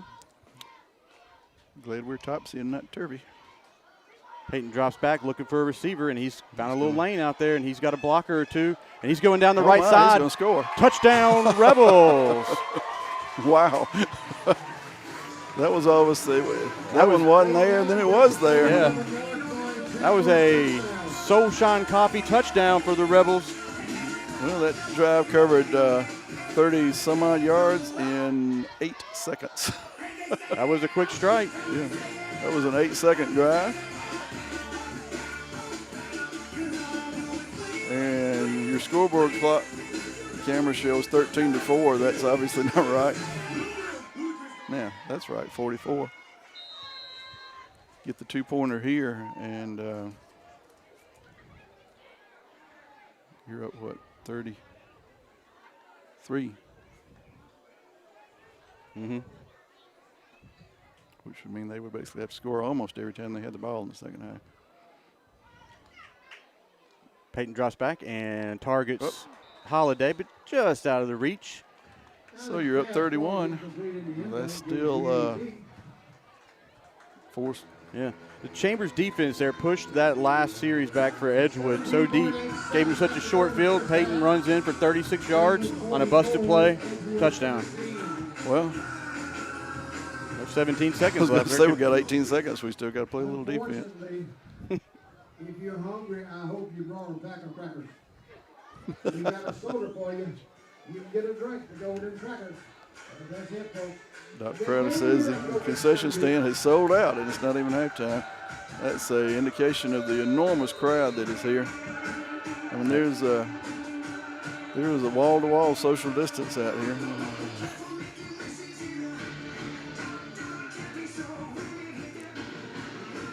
And here we are. Chance Wilmoth ready to do the kickoff duties again. Chance needs to get his leg in this, and they might be doing a little chicanery here. I think you might see it. Well, yeah. Hopped up there to number 20 at the 38-yard line. That took 0.7 of a second. With Gabe Lemaster. And, you know, Edgewood's almost got to try to put up a score here because they got to kick off to Chambers to start the third quarter, and they are down by 31 points.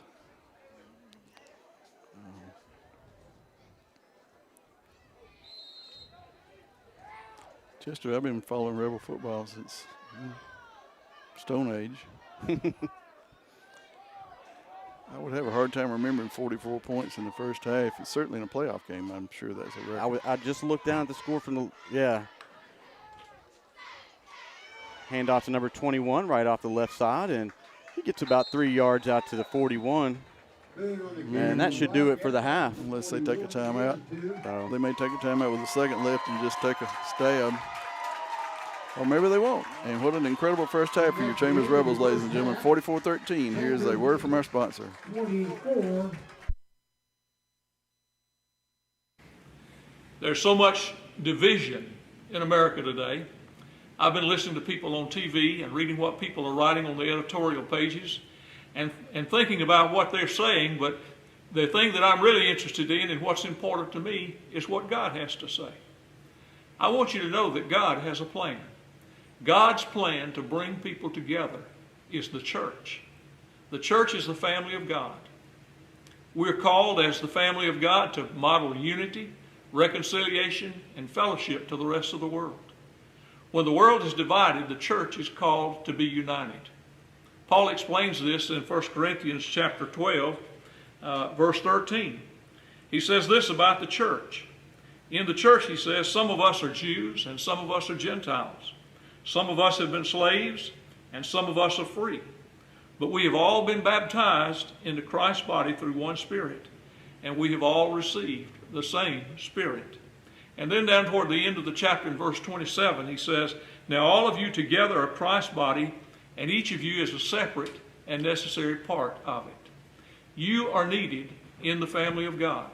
And I want you to know that you are welcomed and you are wanted in the church. You can become a part of God's spiritual family through faith in Jesus Christ. Confess your sins and ask God to forgive you. If you don't have a local church home, Lafayette Heights can become your church home. There are many other Bible-believing churches in our area, but I hope that you'll find one this Sunday and tell the pastor that you've prayed and asked God to forgive your sins, and let that pastor counsel you about the next steps you should take in your Christian journey.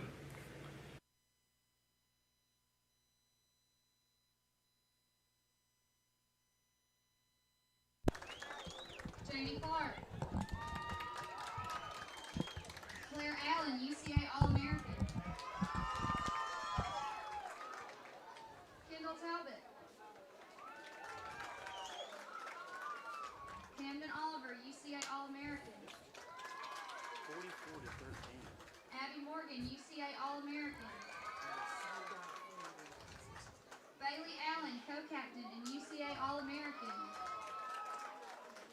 And our captain, UCA All-American, Brandolyn Rombocus.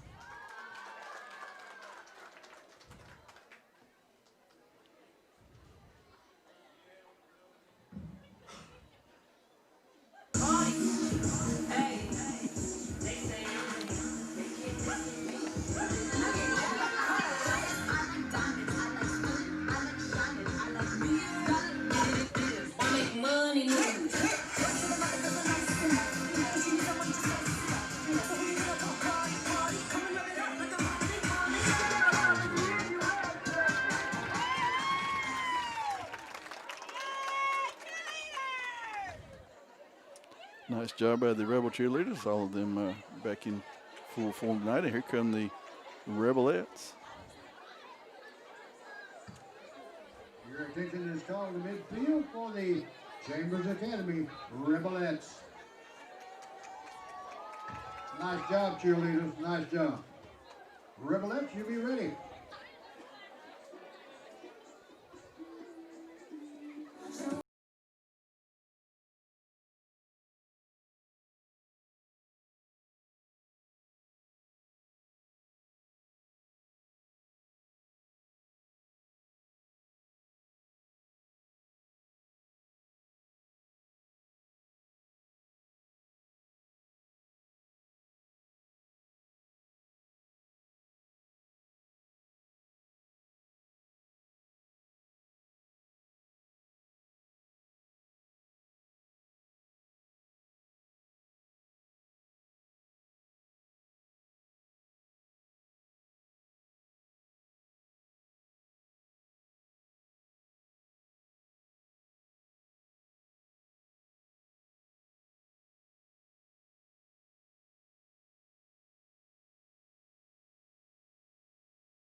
Nice job by the Rebelettes. We'll have the CA girls, and then Chester and I are going to talk over some things at halftime.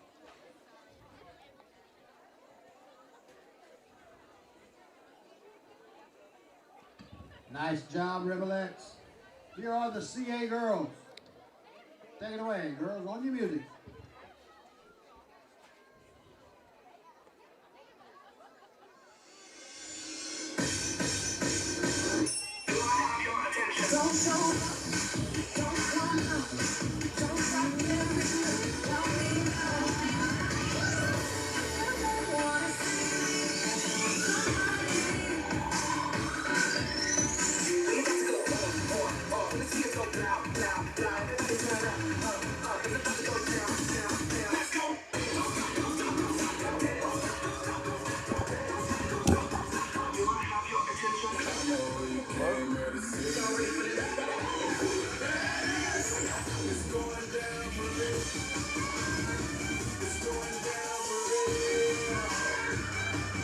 That's right. They're 35-3, and if they win tonight, they'll be 30. If they win tonight, in their 3 years of varsity football, they'll be 35-3.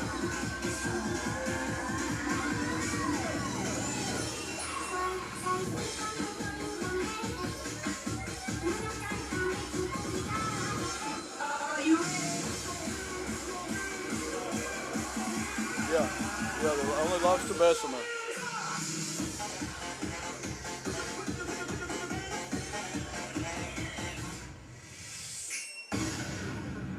Wow. I'd have to look, but it sounds right. I was just going back for 3 years, but I'll take a look at it. Okie doke. Yeah, I'll let you know. I'll text it to you. Nice job, CA girl. Nice job. Snatch my dang glasses. All right, sports fans. I'm not going to let you throw rocks at the kitchen I crew. didn't sling them. Tonight is the last game at Culver Field for this year. All right, we are. We didn't want a lot of leftover waste. We're going to keep it here with you at halftime a little bit and talk about And the things. junior class may have some peanuts. And if you're lucky enough to win a cake, you'll have a cake We're going to do a little math. So, Is this senior class and what they've done so far. While I'm going to work on that later on the half. But once again, your score is 44 for Chambers, 13 for Edgewood.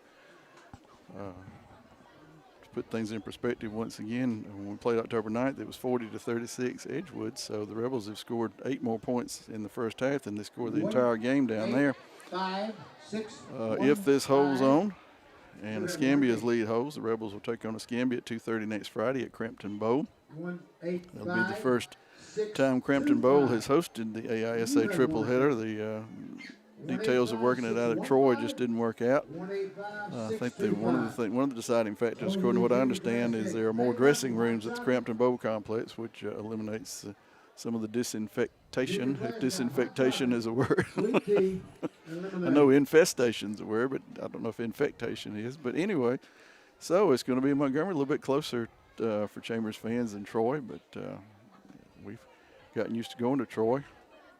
And hopefully we'll get used to going to Crampton Bowl if that's where they move it to. But don't want to presume anything, Chester, but we're up 31 and get the ball to start the second half. You get the ball and take it and score on that first drive of the second half, and you end up with sitting there on 50 points. That would be really tough for the Wildcats. Not to say it's impossible, and stranger things have happened, but this first half could hardly have gone any better. The only bad thing that happened to the Rebels the entire first half was a fumble down on about the 21-yard line. They got the ball back and threw a punt and scored. So technically they got those points back. Yeah. And it's just been a tremendous effort. I would think this could be classified as the best effort of the team so far this year. Couldn't come at a better time. Offense is really clicking, and things are going really well. So yeah, the offense and the defense is flushing the quarterback out, getting a lot of pressure on the quarterback for Edgewood, making him make some quick throws out there, and can't say enough about the defense out there. Solid performance tonight. Yeah, they really are. This again, we'll give you the scores, and then we're going to do some commercials. Let me get back to the kind person who is texting me scores, and I do appreciate it. All right, here is an update. Again, Escambia 27, Macon East 7, Glenwood 21, Morgan 0, Pike 14, Bessemer 0. That would be, as I said, one of the upsets of the night. Crenshaw is leading Sparta 7-0. So that is now 7-7. That score's been updated. So Sparta 7, Crenshaw 7.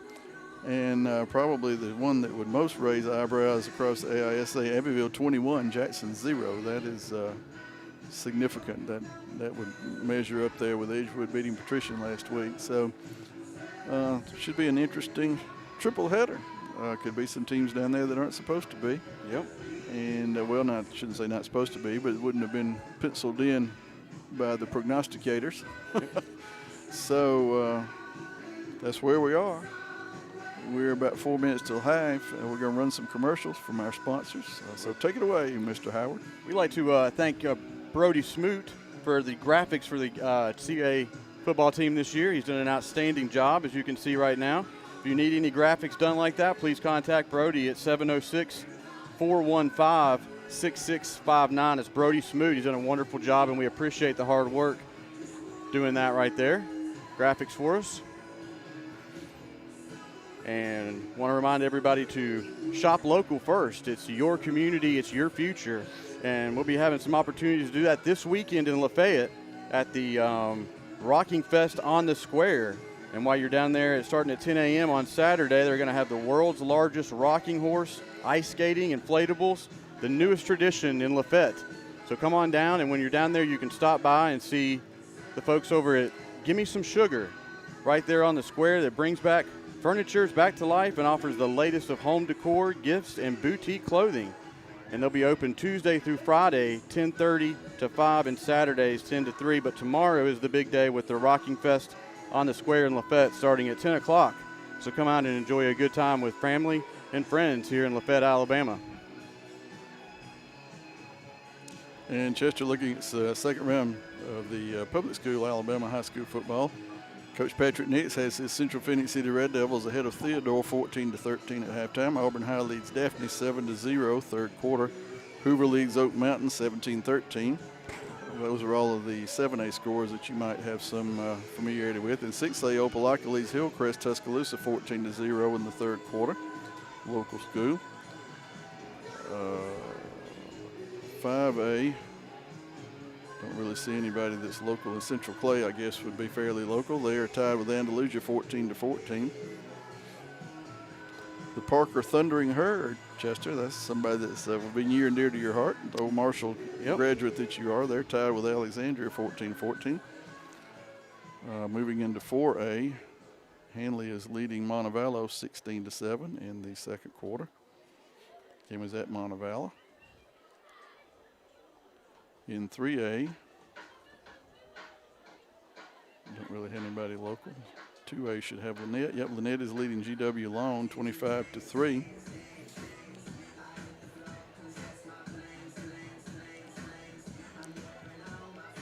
And 1A Notasaga is losing to Sweetwater 34-7.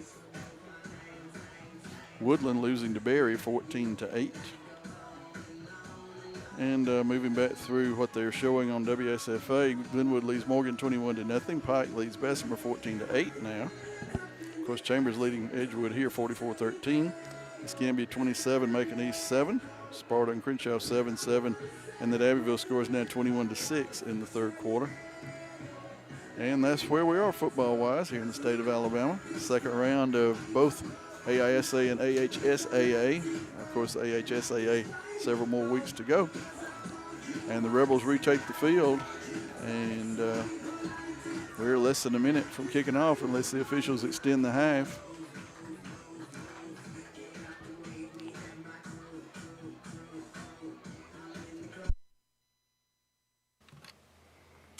I heard a story about a man who got lost while he was out driving in the country on some dirt roads.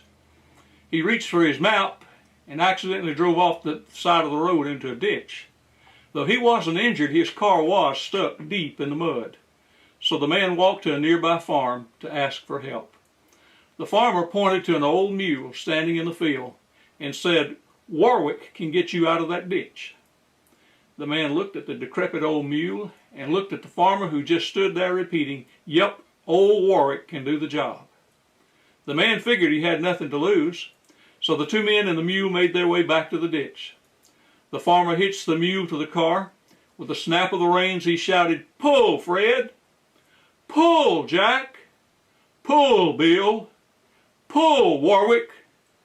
And with a great sucking sound, that mule pulled that car right out of the mud. The man was amazed. He thanked the farmer and he said, "Why did you call all of those names before you called Warwick?" And the farmer just grinned and said, "Old Warwick is just about blind. As long as he believes he's part of a team, he don't mind pulling. When we work together, we can achieve amazing results. You are needed in the family of God. You're always welcome at Lafayette Heights Baptist Church. Sunday school begins at 9:30. The morning worship service starts at 10:45. We would love to have you as our guest this Sunday."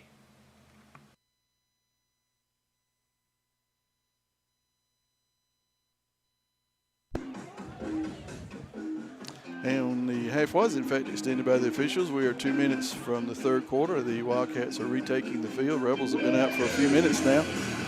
Rebels up by 31. If you're wondering about the running clock rule, I'm wondering about it too. Maybe we can ask this official that's here, but I know in the fourth quarter it becomes a relevant issue when there's a 30-point lead. And I think maybe it has to be by agreement in the third quarter, and I don't know that I would agree to it if I were in a playoff game, no matter how far behind I was. Because you get in a running clock situation, you have basically run up the white flag. Yes. You're not gonna score 31 points in 12 minutes of running time when incomplete passes don't stop the clock and running out of bounds doesn't stop the clock. And the first down doesn't stop the clock. You basically are. You're 12 minutes done, really, real time. You're going to the house at that point. Yeah. But, so if I were Edgewood's coach, I would want to see how this third quarter panned out. I think certainly you could not count on any kind of normal kickoff here. And they're not going to count on anything normal at all in the second half. No, well, you're sure not going to have a normal kickoff. I mean, they're going to have to try an onside kick.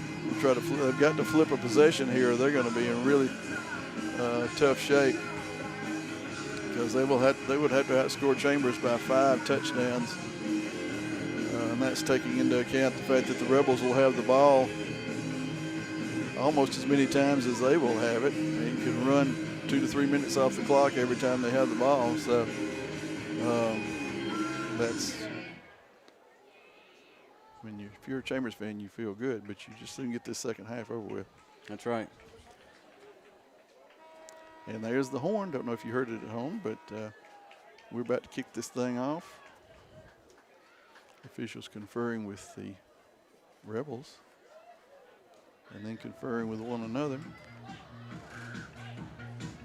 12 minutes are up on the clock, and we are about ready to get this second half underway. The Rebels will be receiving the ball.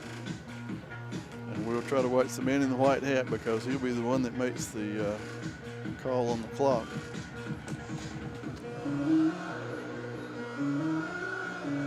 Well, we got a second here. I'd like to thank all of our sponsors throughout the season. And as we've seen so many times, they're going to make the team swap sides of the field. I can't figure out what causes that, but it's like there's a mix-up every week. I don't know. Chambers will move from defending the south, left to right. Yeah. Edgewood will move right to left if you're watching at home. Yeah, I'd like to thank our sponsors this year, sponsoring CA Athletics. We appreciate it. And if you're looking to sponsor the game, please let myself or David Howard know. And he says basketball too. We're going to do a few basketball games. Basketball, the home region games, he says, will be televised. I don't know. We've got to work out the details on that. Chester may have to run that since I'm the announcer. We'll figure something out. Yeah, we'll figure something out. Well, here we go, 51. He obviously is. Sam Williams is doing the kickoff duties. Gotten over the little limp that he had. I think it looked like it was too bad.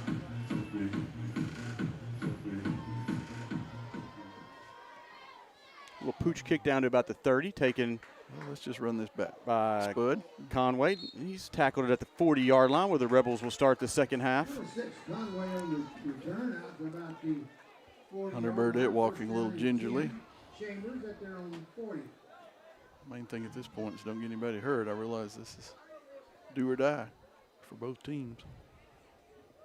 But somebody got to play next week on one of these squads. You hate for an injury to be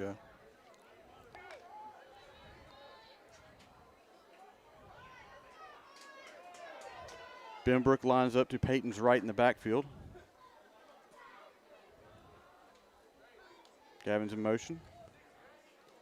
Quick pass out. Oh, wow. Nice catch. Nice timing. T.Y. turning on the Jets, going down the sideline.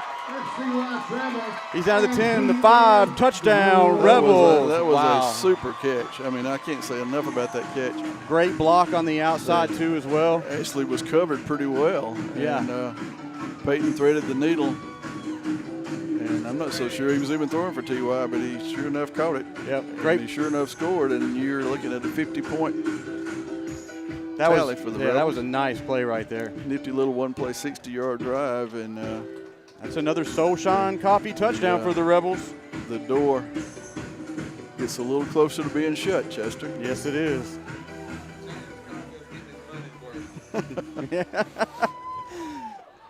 They picked the right thing to sponsor. You want us to tell him that?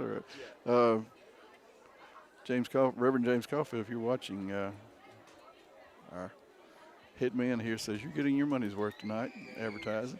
Well, we're going to try extra point here. And you'll have to look that young man's name up again. Chester, same one last week. What's the number? 85. 85. That is Caden Haley. And we don't have a ball, but we got 16 seconds to get one in there. There we go.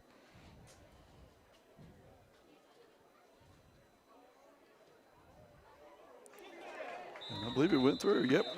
Extra point is good by Caden Haley. And just that quickly, Chester. It worked out just like we planned it. Scored on the last drive, scored on the first drive, and it is 51-13. It's almost an incredible night here at Torbert Field as the Rebels are up by 38 points. I just got a text from my mother. Hi, Mom. Hey, Mom. Let me give a shout out to my friend and runner, Wally Williamson. I got a text that he was watching tonight. So hello, Wally. That tells me she's not paying attention to what's going on. So that's all right, though. She's back home from Ohio, so we're glad she's back home safe. Got to do a little math for Dr. Crowder. I'm going to work on that in a few minutes. He wanted to make an announcement about this senior class and wanted me to help him do the math as far as what their record was in 4 years, and I had figured it up over 3 years, but a lot of these kids played in the 9th grade, and he wants a 4-year record, so I'm going to work on that. Kicks down about the 20-yard line. Number 9 is looking for a lane, and he's going to his right, trying to find something, but he's just running across the field, and he is chopped down at about the 29-yard line. On the return, there's a penalty marker laying on the Edgewood 25. Yep, sure is, Dr. Crowder.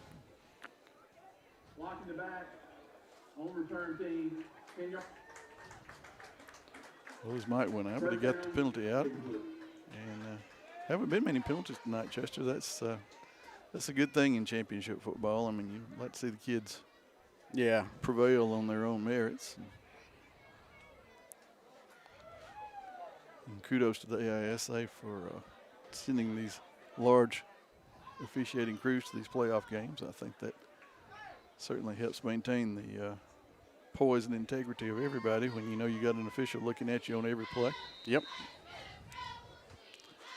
And Edgewood starts on the 15, 85 yards away.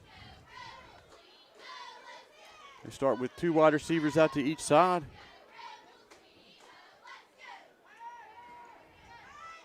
Slant right there, broken up by Peyton Allen and Gavin Kite. I think it went off the fingertips of Gavin, and Peyton knocked it down. Nice coverage by those 2 gentlemen. With the incomplete pass, the clock stops with 11:31 left to go here in the 3rd quarter. Rebels are up 51-13. Yeah, do not adjust your set. The scoreboard clock is correct. And we're right pleased with that. Play clock is now under 10 seconds. They're going to have to get this off quick.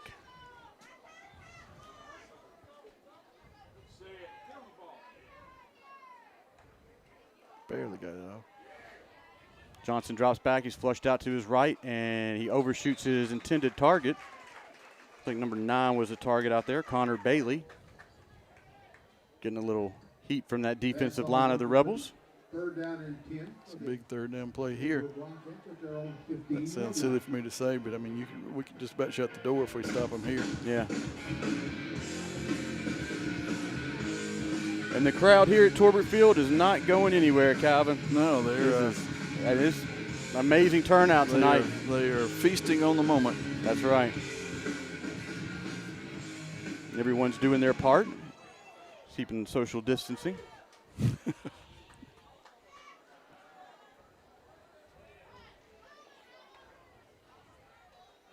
He's going to keep it now. And Johnson's going to tuck this one down, and he is wrapped up by Jacob Oliver. They had that sniffed out. Yep, Jacob got him quickly right there at the line. Nice work by senior Jacob Oliver.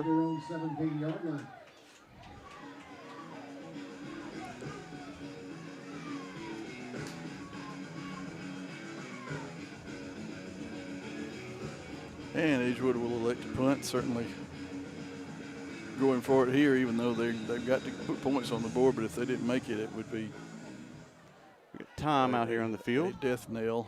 Well, we got a flag.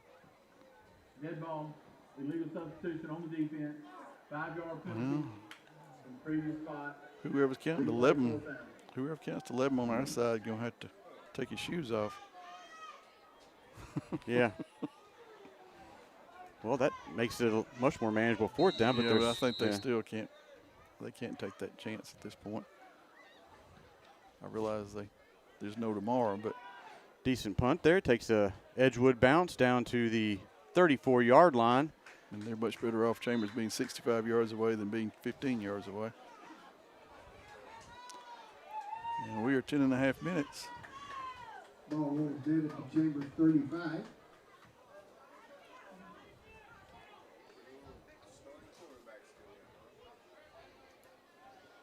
.43 yards on the kick.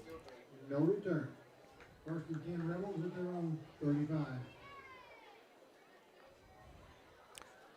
Rebels will start this offensive series at the 34-yard line. Jordan Benbrook's in the backfield alongside Peyton Allen. 2 wide receivers out to each side for Peyton. He drops back, looks out to his right, hits Conway at the 40, makes one player miss, and he is at the 50-yard line, Yep. Calvin. Thank goodness Dr. Crowder's here. That's the Conway on the gain of 15 Doc Crowder yards. 50-yard line. Happens once every game. See if he says And anything. ladies and gentlemen, Yep, here he goes. there she sits on the 50-yard line. First and 10 Well, I Chambers just at got a the text that 50. Wally's wife's watching too. So hello, Christina.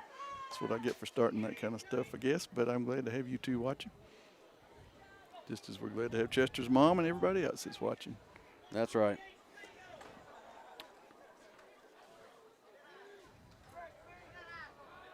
Wow, got a lot of folks watching, don't we? Peyton drops back, looks to his left. He's going forward. Oh, he's targeting T.Y. over there, just over his shoulder and just out of his reach. Pass ball is incomplete. Had number one guarded by number one. 15, second down and 10 at midfield. That one was a rainmaker, wasn't it, Calvin? Yeah. Well, a good number of folks watching. Number of households, and of course every household translates to at least one person, if not more.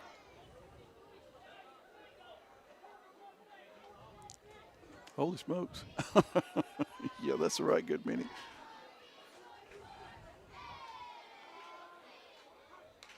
Allen in the gun. He fakes the run, handoff, excuse me. He rolls out to his left. He's got some running room out there, and he's going to step out of bounds at the 45-yard line. Smart move by So Peyton Allen. tell me what that number means. That's how many different people have watched it. They're going to spot him back at the Chester, we've had 1,147 viewers at various points in times tonight. So we're wow. getting in a lot of your households. We appreciate you having us in. Now we're up to 1229. Wow. It's just that quick. It shot up to 1229. And we don't know who they are because there's a heap of folks here. So we're glad to have you. And we appreciate your support of Chambers Academy football. 3rd and 7. Peyton rolls out to his right, looking downfield, trying to find a receiver. And he hits Josh Holliday, and he steps out of bounds at the 32-yard line. That's enough for a Rebels first down. Complete to Josh Holliday down at the Edgewood 32-yard line. Play gains Nice 15 pitch and yards, catch and between Chambers. Peyton Allen and Josh Holliday, In case you're wondering, the 2 of our seniors. Chambers record for points scored in a game is 77. We're a good little distance from that. I really don't think you'll see that, but if I were sitting at home watching this game, I would think to myself, well, I wonder what's the most points they've ever scored. Well, the answer to that is 77. And when was that? It was in 2016, and the other team scored 48. No defense. It was like a Quick up to went to watch football and a basketball game broke out. Yep. Got a flag on the play, but Jordan carries a couple tacklers down to the 25. It was a little more ordinary Benbrook run, but I believe it's going to come back. Yep. If I'm reading the signal correctly, it was some sort of illegal motion or shift. Illegal motion on the offense. Make it 1st and 15.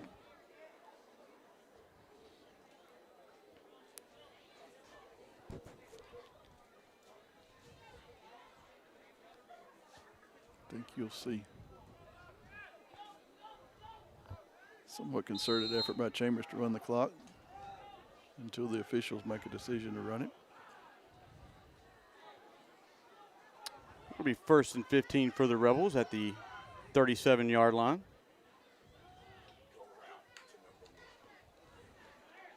Oh, Peyton's getting a little heat, but he's making some folks miss back there. He's trying to find the edge. And he is pushed out of bounds at the 40-yard line. It's just as well he didn't throw that. He had a notion to throw it, but it's one thing that 2020 has taught us is that when Peyton sort of throws the ball to try to salvage yardage, sometimes he doesn't make the best decision. So he made a good one there. Just take your loss, and it's only still 2nd down. 17 or 18, but clock's running. So I guess he didn't get out of bounds.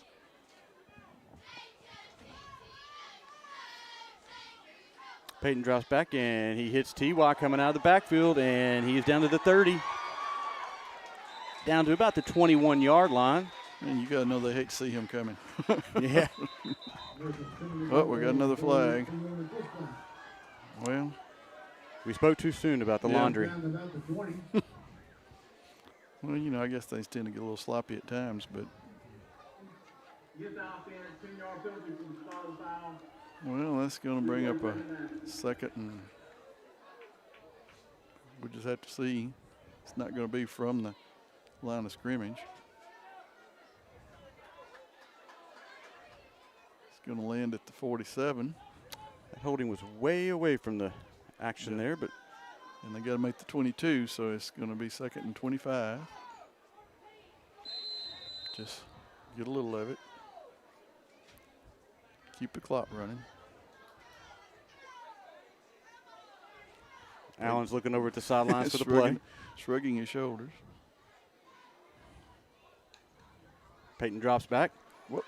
Dumps a little screen pass there to Jordan Benbrook, and he is taken down from behind by, well, might be a horse collar. And there goes another flag.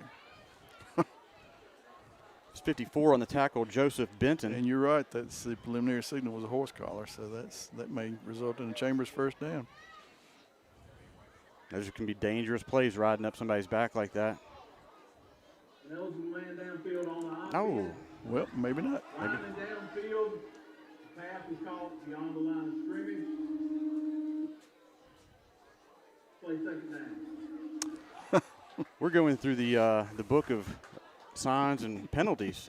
Could have sworn they signaled a horse collar, but I guess the ineligible receiver is a similar signal. And here we go. Look where the ball is. Back on the 50. Well. Clock's rolling here with 6 minutes and some change to go here in the third quarter. That's the best thing that's going on about this drive is the clock's moving. Peyton pulls that one back, and he's going deep down the right side, and he is targeting Conway over his shoulder, and just about caught it. Lost it up there in the lights. I think it was going to his inside shoulder, and he was thinking the outside shoulder. Third down and a while. Third down and a lot. As opposed to third and a little while ago. Yeah, a little bit. Third and a little bit. Little bit. Now we got third and a lot. Third and a lot. And he's right, it's a lot. They need to get down to the scoreboard says third and 30. It's a touch less than that. I got to get down to the 22-yard line. It's third and 28.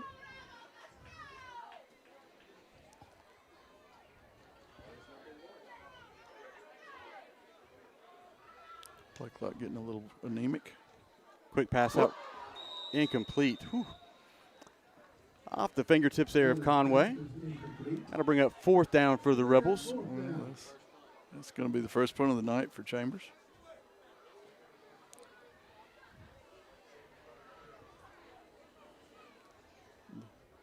Yellow flag, the biggest enemy of the Rebels on that drive, and not to say that the flags were not deserved, but Chester, the white hat, just gave the run the clock signal.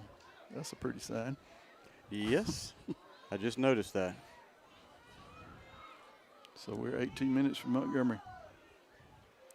Peyton Allen with the punt, and takes a friendly Rebel bounce down to the 11-yard line where it's taken up the right side by number 1, chased out of bounds by number 1. And they're going to throw some flags on this. Now there's a scuffle breaking out over there, and it's going to get a little rough over there. Yeah, flags everywhere. This is probably one of those offsetting things. You just hope nobody gets ejected because that has an impact on next week. Cooler has prevailed there. That was good. I think that was just a. Yeah, it looked like there were more people breaking it up than there were egging it on. Yeah, it looked like several people walk out of there unscathed. And T.Y. was on the hunt for that runner, and they just met up right there at the out-of-bounds line, and some emotions got over there, got a little overheated. But glad to see things calm down. Speaking with the Edgewood coach. And we will have a stoppage of the clock when we sort this out, because now speaking with Coach Allen. Yeah, there's a lot of emotion out there. Well, you know, you work hard for 10, 11 weeks, and Multiple fouls on the play. Ball. Personal foul. On Chambers.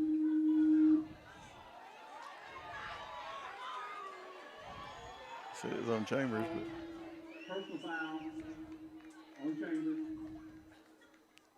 Dead ball, personal foul on Edgewood. Those fouls are offset. Edgewood foul. offsetting fouls, even though we pointed in the wrong direction for each team. Kind of upset the Rebel fans a little bit, but we're good. There were no ejections, so that's a good thing. And we'll start back up, 1st and 10 Edgewood, somewhere around the, I think they got him down at the 20-something. 23, it looks like. And we'll see if the clock rolls. He rolled it after an incomplete pass just now, so. Chippy who's getting chippy. We don't need any of that tonight. And, you know, again, give credit to the kids that broke the fight up. Yeah. Because there were, I think there were more of them on both sides than there were. And he just ran the clock, David said. I'm kind of looking through the coaching staff at this point from Edgewood. But a running clock means Chambers is 17 minutes and 44 seconds from Montgomery. And a date with the Escambia. I think they're the Wildcats too. Oh, nice. Jarquez Bang met that running back in the backfield, and he had nowhere to go. Well, I was going to say, you put 10 or 11 weeks of heart and soul into a season, and all of a sudden the wheels come off on you like it has for the Wildcats tonight. And, you know, your emotions do run high. Oh, yeah, absolutely. On this side, the seniors, their last home game here at Torvald Field. And when you're playing a team that you beat by 4, and all of a sudden you're hanging almost 40-point loss on you. And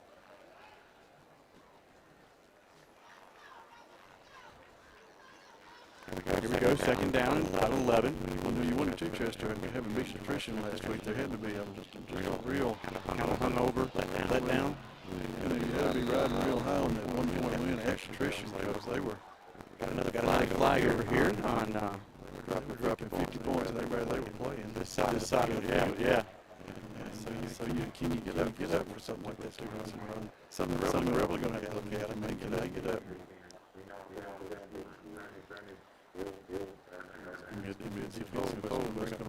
Short, 3rd and 12, down to the 3rd and about 2.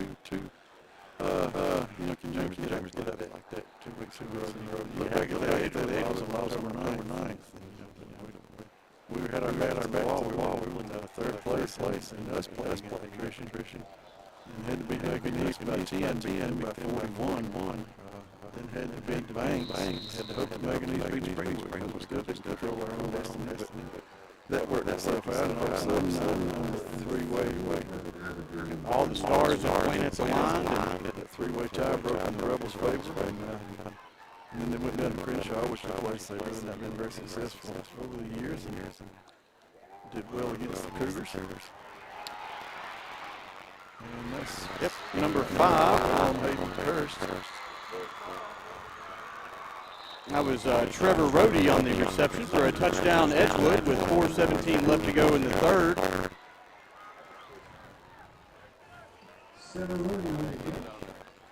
That will, Edgewood should probably go for 2 here. Oh, yeah, no doubt. Try to make it a 30-point margin. Although the kicker's in there. Yeah. That's 51. Make it a 31. Sam point Williams. Margin. Well, you're down 32. I guess a point would make it 31, which would keep you in a 4-touchdown scenario. Yeah. Although his kicking's not been very accurate tonight. He Kick got is that up. one. Yep. He took that one across the street, it looked like. And it's 51-20 with 16 minutes to go in the contest. think you'll see the Rebels keep it on the ground. I also think you'll see Edgewood try an onside kick at this point.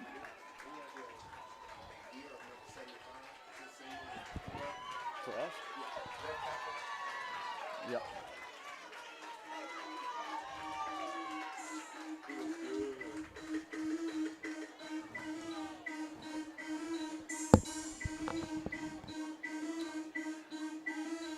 A great night here for the seniors, for the Rebels. Great weather, too. I look back, Chester, of course, we hosted Wilcox in the semifinals last year.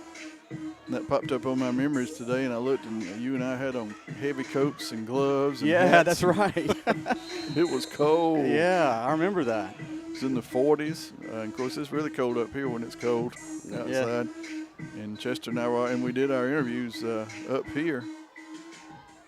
Little pooch kick by Sam down to the 35 where it's caught. Yep, it's a fair catch by Conway, just like they Conway at the Chambers 35. told him to do. Yep. Yeah, I remember it was a quite chilly It evening. was. And then we went down to Troy the next Friday, and the weather was absolutely beautiful. Yeah. Just Severe clear. of the times I have been to Troy to watch Rebels play for a championship, that was probably the best weather. Even though the day we won it in 2018 was nice too, but that 2019 game was just jam up. And we got sort of a modified running clock. They went ahead and started it.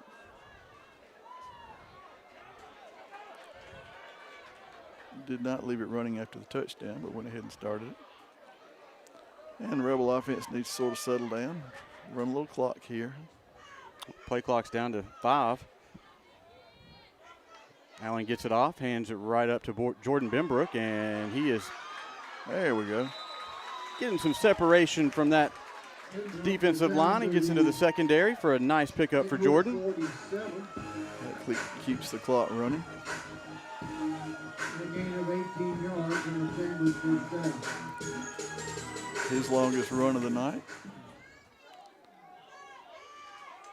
Edgewood has kept And Jordan in check. Peyton Allen will leave the game in favor of JoJo Hendricks. Certainly you want Peyton healthy next Friday. So JoJo comes in at quarterback. Benbrook comes out.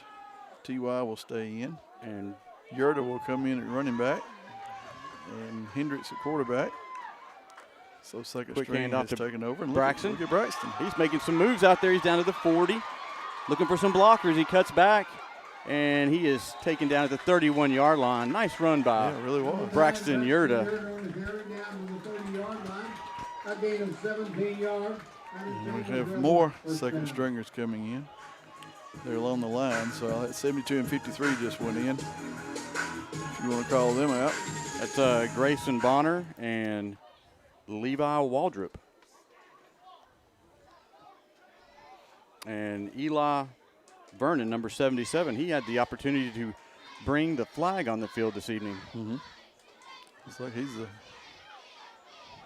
No, so says he went in at center, but he didn't. Another handoff to Braxton and making some folks miss, and he is shedding some tacklers down to about the 23-yard line. It's going to be fun having Braxton and Jordan in the backfield next year. Yeah. They're very similar running styles. And Give it a 24. a lot of yards after contact. Second down and 3 Rebels. At the Edgewood 24. Second and 3 for the Rebels. We're going to come very close to ending the third quarter on this drive. Under 2 minutes.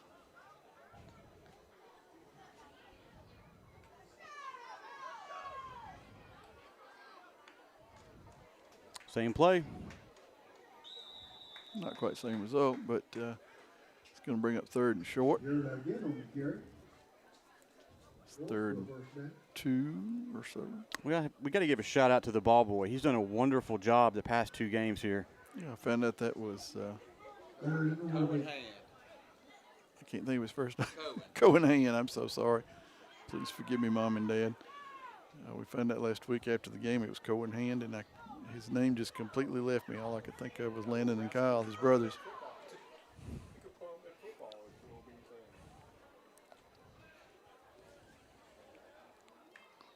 Whoop. Hand off to Braxton Yurda again, and he is met in the backfield for about a yard loss, so it'll be 4th down and 2. Bring up a 4th down, and the Rebels will have to run a play before the end of the 3rd quarter. It'll be about 13-second difference. And don't know what they'll do. Under 20 seconds on the play clock. Coach Allen sends the play in. He may let JoJo just toss one here.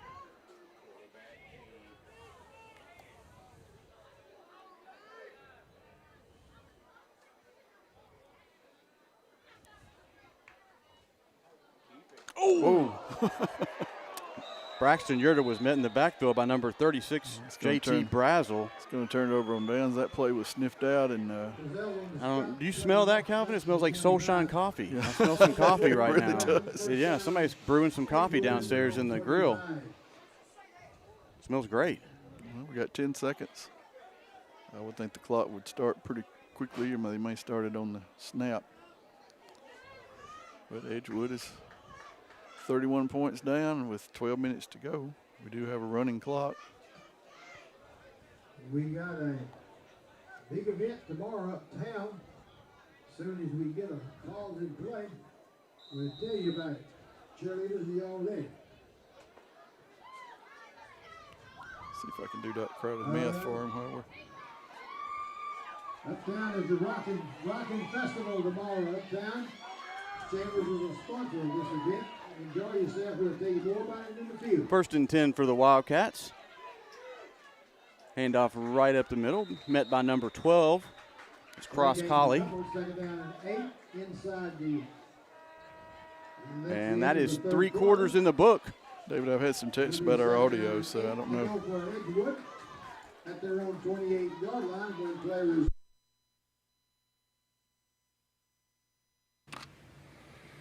If there's one thing this COVID-19 crisis has taught us, it is that no one saw this coming. Actually, that's true for every phase of our lives. Despite all of our planning, God is the only one who knows the future. Even though we convince ourselves that we're in control, the truth is we're not. The good news is that God's plan is always better than anything we could ever hope or imagine. Have you ever wondered what Noah was planning before God told him to build a boat? After his encounter with God, his entire life changed. I'm convinced that God wants us to prepare to the best of our ability, but I'm just as convinced that he wants us to be open to the change of direction his plans often cause us to take. How about you?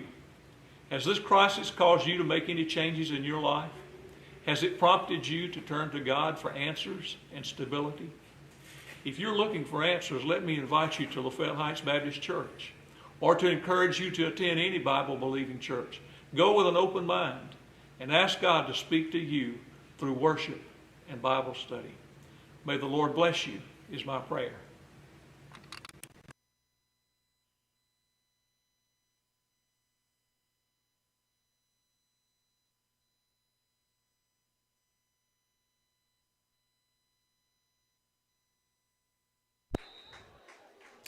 And we are back here live.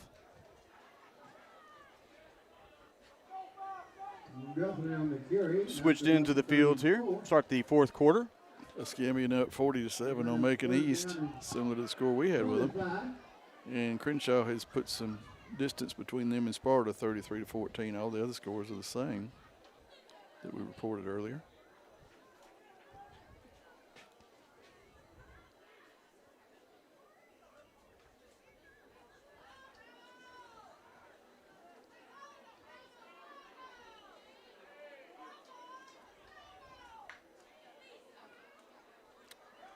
Quick handoff for Edgewood, and running back met by number 9.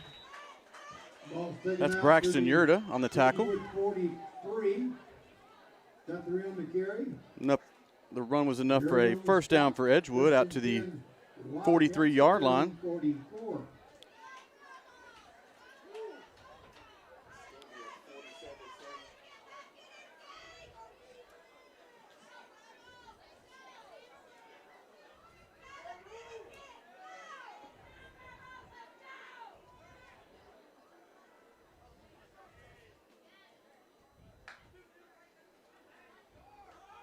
Another quick handoff and wrapped up in the backfield by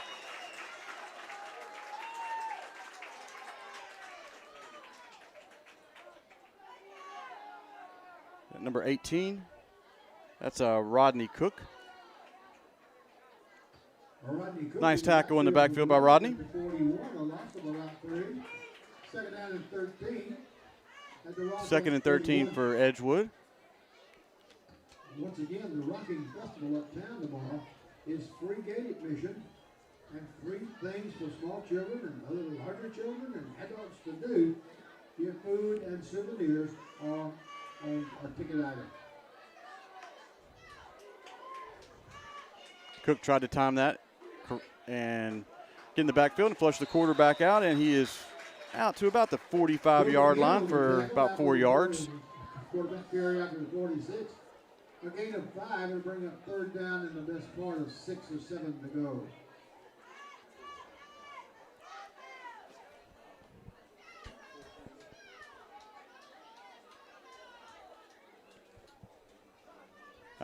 Oh, excuse me, that was Hunter Burdette, number 14, trying to time that snap and his rush on the quarterback.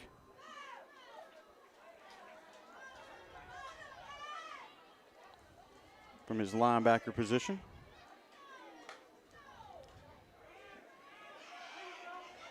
And quarterback keeps that one, and he is tackled by number 7, Jake Higgins, for no gain on the play.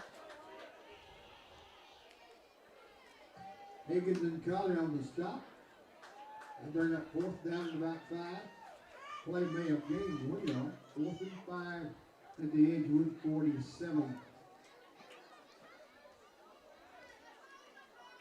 They'll bring up fourth down in a punting situation for Edgewood.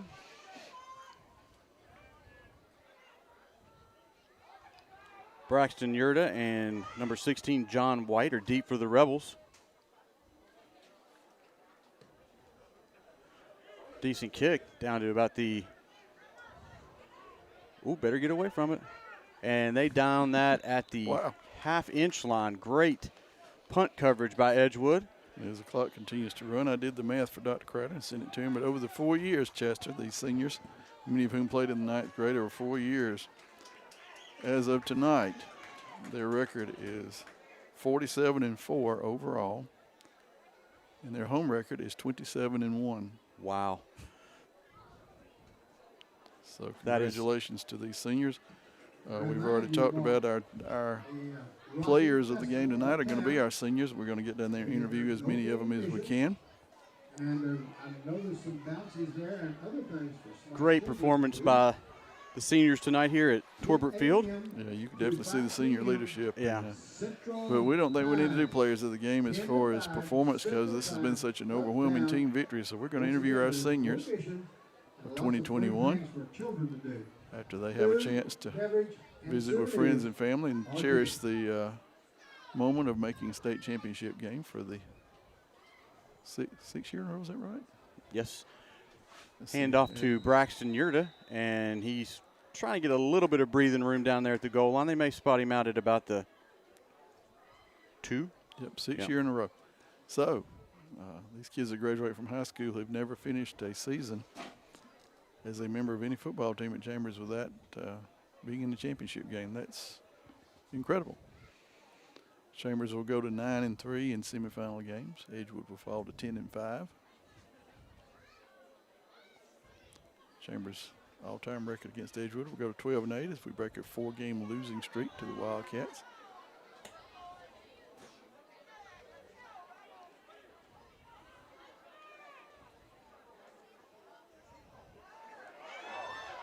Nice burst of speed out to the right side by Braxton Yurda. If they hadn't got him by the shirt tail, he would have scored.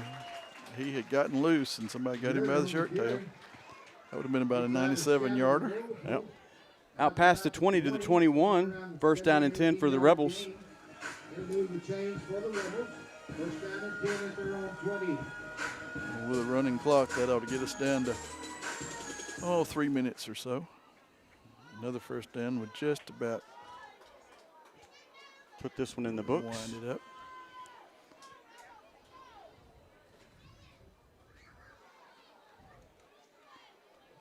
Puts it right in Yurda's breadbasket, and he's still on his feet, and he's down to about the 29-yard line. Nice run by Braxton Yurda. Out to about the 29. A gain of 7 or 8. What a totally dominating performance. Second down and 3. I mean, it's hard to wrap your mind around scoring 51 points on a team that held you to 36 last time, and even more eye-opening is this is a team that scored 40 with a backup quarterback, and defense basically held them to 13. They've given up 20, but one of those touchdowns was kind of after the game was in hand. Well, JoJo's He's going to tuck this one and run. He's got enough for a first down for the Rebels, and he is still in bounds, and he's out to the 40-yard line. Plenty enough for Chambers first down. First down and 10, Chambers at their own 40-yard line. Used up 2 minutes. That first down did. Again, Escambia is out 47-7 on Macon East. Sure, Coach Allen will call his friend down at Macon East and say, okay, we beat you 47-6. They beat you 47-7. What you thinking? What you thinking, Coach Lott?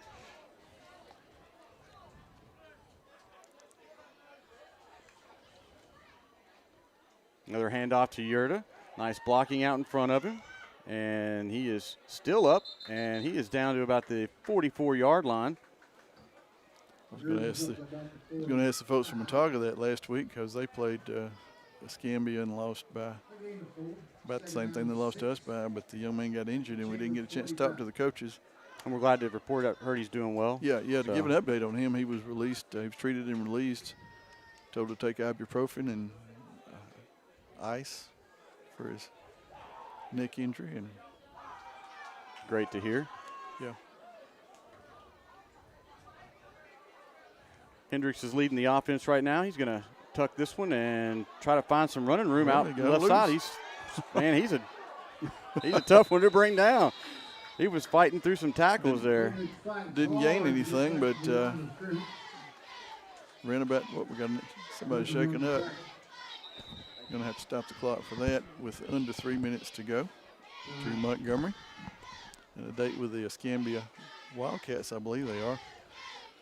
Team we haven't played much. I remember playing them here one year in a playoff game. That's the only time I can, off the top of my head, remember playing Escambia. They're down at Atmore. It's a long drive away from here. Coach Allen, that's the coach down there for a year as an assistant. Yeah, but, them going there and us going to Montgomery and them going to Montgomery be about the same trip. Yeah. So it's going to be great to see that young man pop up. Coach Allen told me back in August that he felt like Chambers and Escambia had the two most talented teams in 2A, and his prediction is ringing true.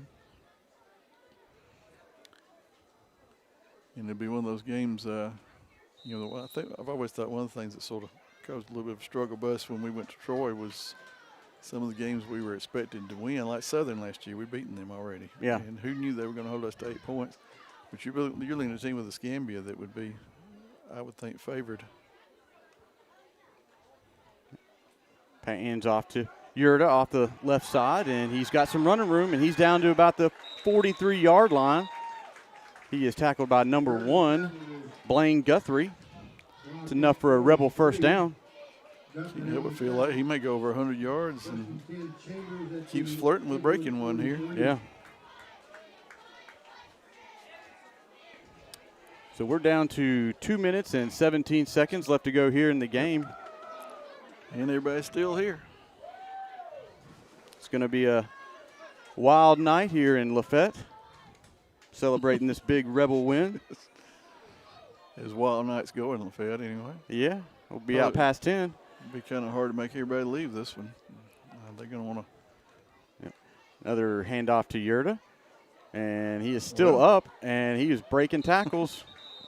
Hard to get down. Yep. That's going to come really, really close to. In fact, I think if we had started taking a knee, we might could have run that out. But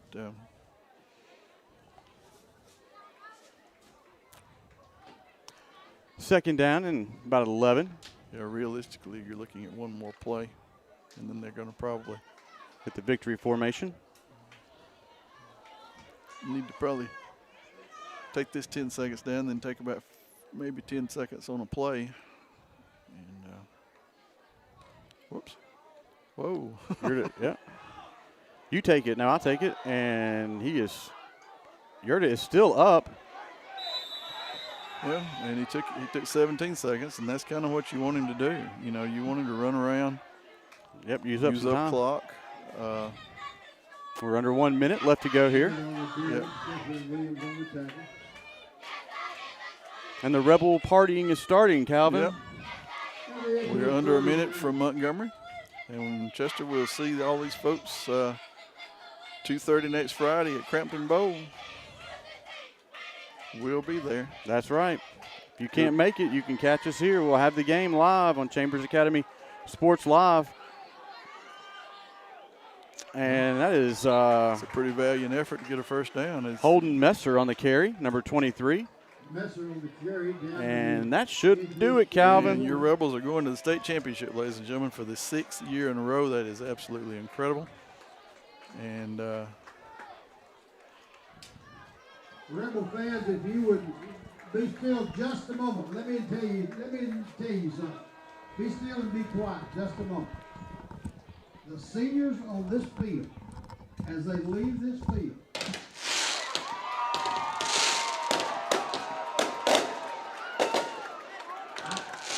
well, we got a little fireworks going on.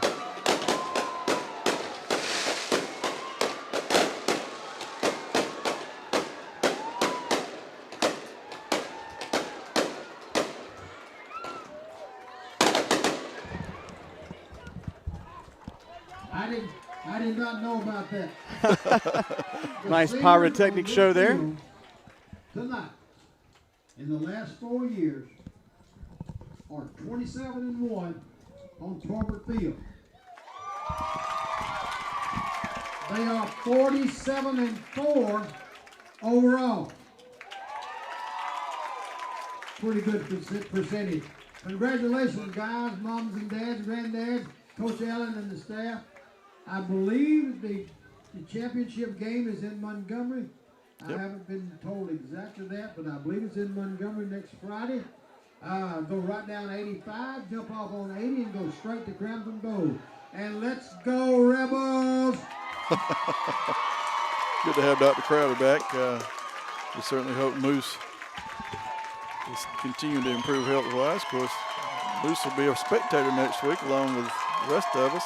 And here come your Chambers Rebels, folks. Let's just go silent here, Chester, and let the fans enjoy this at home.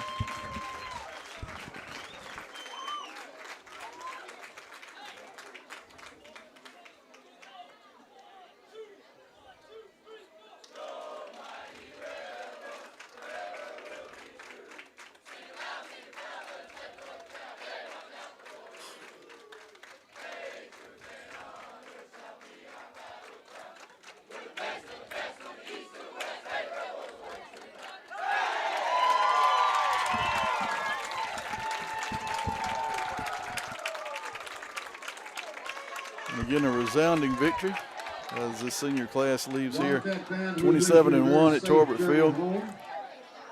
51-20 victory. We will be interviewing the seniors, as many of them as we can round up after the game, and we'll post it like we usually do. Everybody having a good time out here, Chester, and that's what it's all about. Those Friday night lights. That's right. These kids will great remember. Memories, yeah. These kids will tell their grandchildren when they played football they were 27-1 at home, but they won at least one state championship with one more to play for, and that they were 47-4, either 48-4, 47-5, either one. Well, they got one game to go. Incredible record. Coach Allen's beverages and souvenirs. 9th overall championship game. He had 1 at Glenwood and 8 here, so he's been coaching for 19 years, and 9 of those seasons have ended in a championship game. That's almost 50% championship percentage. He won his 148th game overall tonight, and he'll go for 149 next week. And that's career-wise, Glenwood and Chambers. And hometown boy, class of '92, and couldn't be more proud of him. And I know the special year he's had with his son Peyton as quarterback. And Peyton really had a career-type game tonight. Leadership out there. And probably was the leading rusher. And that touchdown at the end of the first half, that was a clincher. I mean, you got the ball back and you're headed downfield and you're trying to manage the clock. He just runs around in and goes 36 yards. So, get that touchdown. And the game's pretty well wrapped up. There really wasn't any doubt after that. I mean, it was just halftime, and you didn't want to count your chickens, but there really wasn't any doubt. You had that gut feeling. And, it just felt like victory. Smelled like Soul Shine coffee. That's right. And playing the boys of summer. And great memories for these young men, and the ladies and the cheerleading squad and the entire CA family. So we'll be looking forward to seeing everybody down in Montgomery next week. Will be a great time. Make plans to attend. We're headed for Crampton Bowl. If I remember right, this is an even-numbered year. I believe the home team is the East team. We were the home team last year, but we were the West team last year, so we should be the home team again this year. And this will be Escambia's third or fourth trip in a row. They lost the last two to Otaga, and they're going to be looking to redeem themselves. Of course, Chambers has lost last year to Southern. So each team's going to be wanting to redeem themselves, and it should be a good ball game. Should be a great ball game. Escambia's going to be a tough team, but I don't think Escambia's run into a team like the Chambers Rebels this year either. So the Rebels were like a buzzsaw tonight. They were focused, they were determined, and they showed they belonged in the championship game tonight. That's for sure. Absolutely. And as we close out this broadcast, let's talk a few more numbers because I think these are incredible when you take a look at them. This was the 50th football season for the Chambers Academy Rebels. They have qualified for the playoffs 26 times out of 50, which is about 50-50, and that's not all that unusual maybe. But this will be the ninth championship game in 50 years. That's almost one out of every five. So you look at that statistically. If you come play football at Chambers, you got a good chance playing for a state championship. Now let's make that even more incredible. This all started in 1996. That's 24 years ago. So in 24 years, Chambers has been to 8 championship games. And 9 championship games. 9 out of, 24? That's 1 out of 3. Better than 1 out of 3. So, statistically speaking, if you play football at Chambers, you're going to play for a championship while you're playing football. Now, I know some of you folks out there listening say, well, I never played for one, and you're right, and we played for 6 in a row, and that skews the stats. But it's an amazing run, and you look down, you look down a couple years, and you see the talent. I'll take it every time. Yeah, the talent's coming up is looking good for the Rebels as well. Absolutely. So the future is bright for being a Rebel, and we're just blessed to have this opportunity to bring these memories to these kids, and thanks for inviting us in your home and letting us bring them to you. And Chester, we're going to sign off here, and we're going to head to the locker room and try to catch some of these guys to interview. Yeah, they're going to be on a hurry to get out of here, so we'll catch you later. Y'all wait a few minutes and look for the download. We'll catch you later. Again, final Chambers 51, Edgewood 20.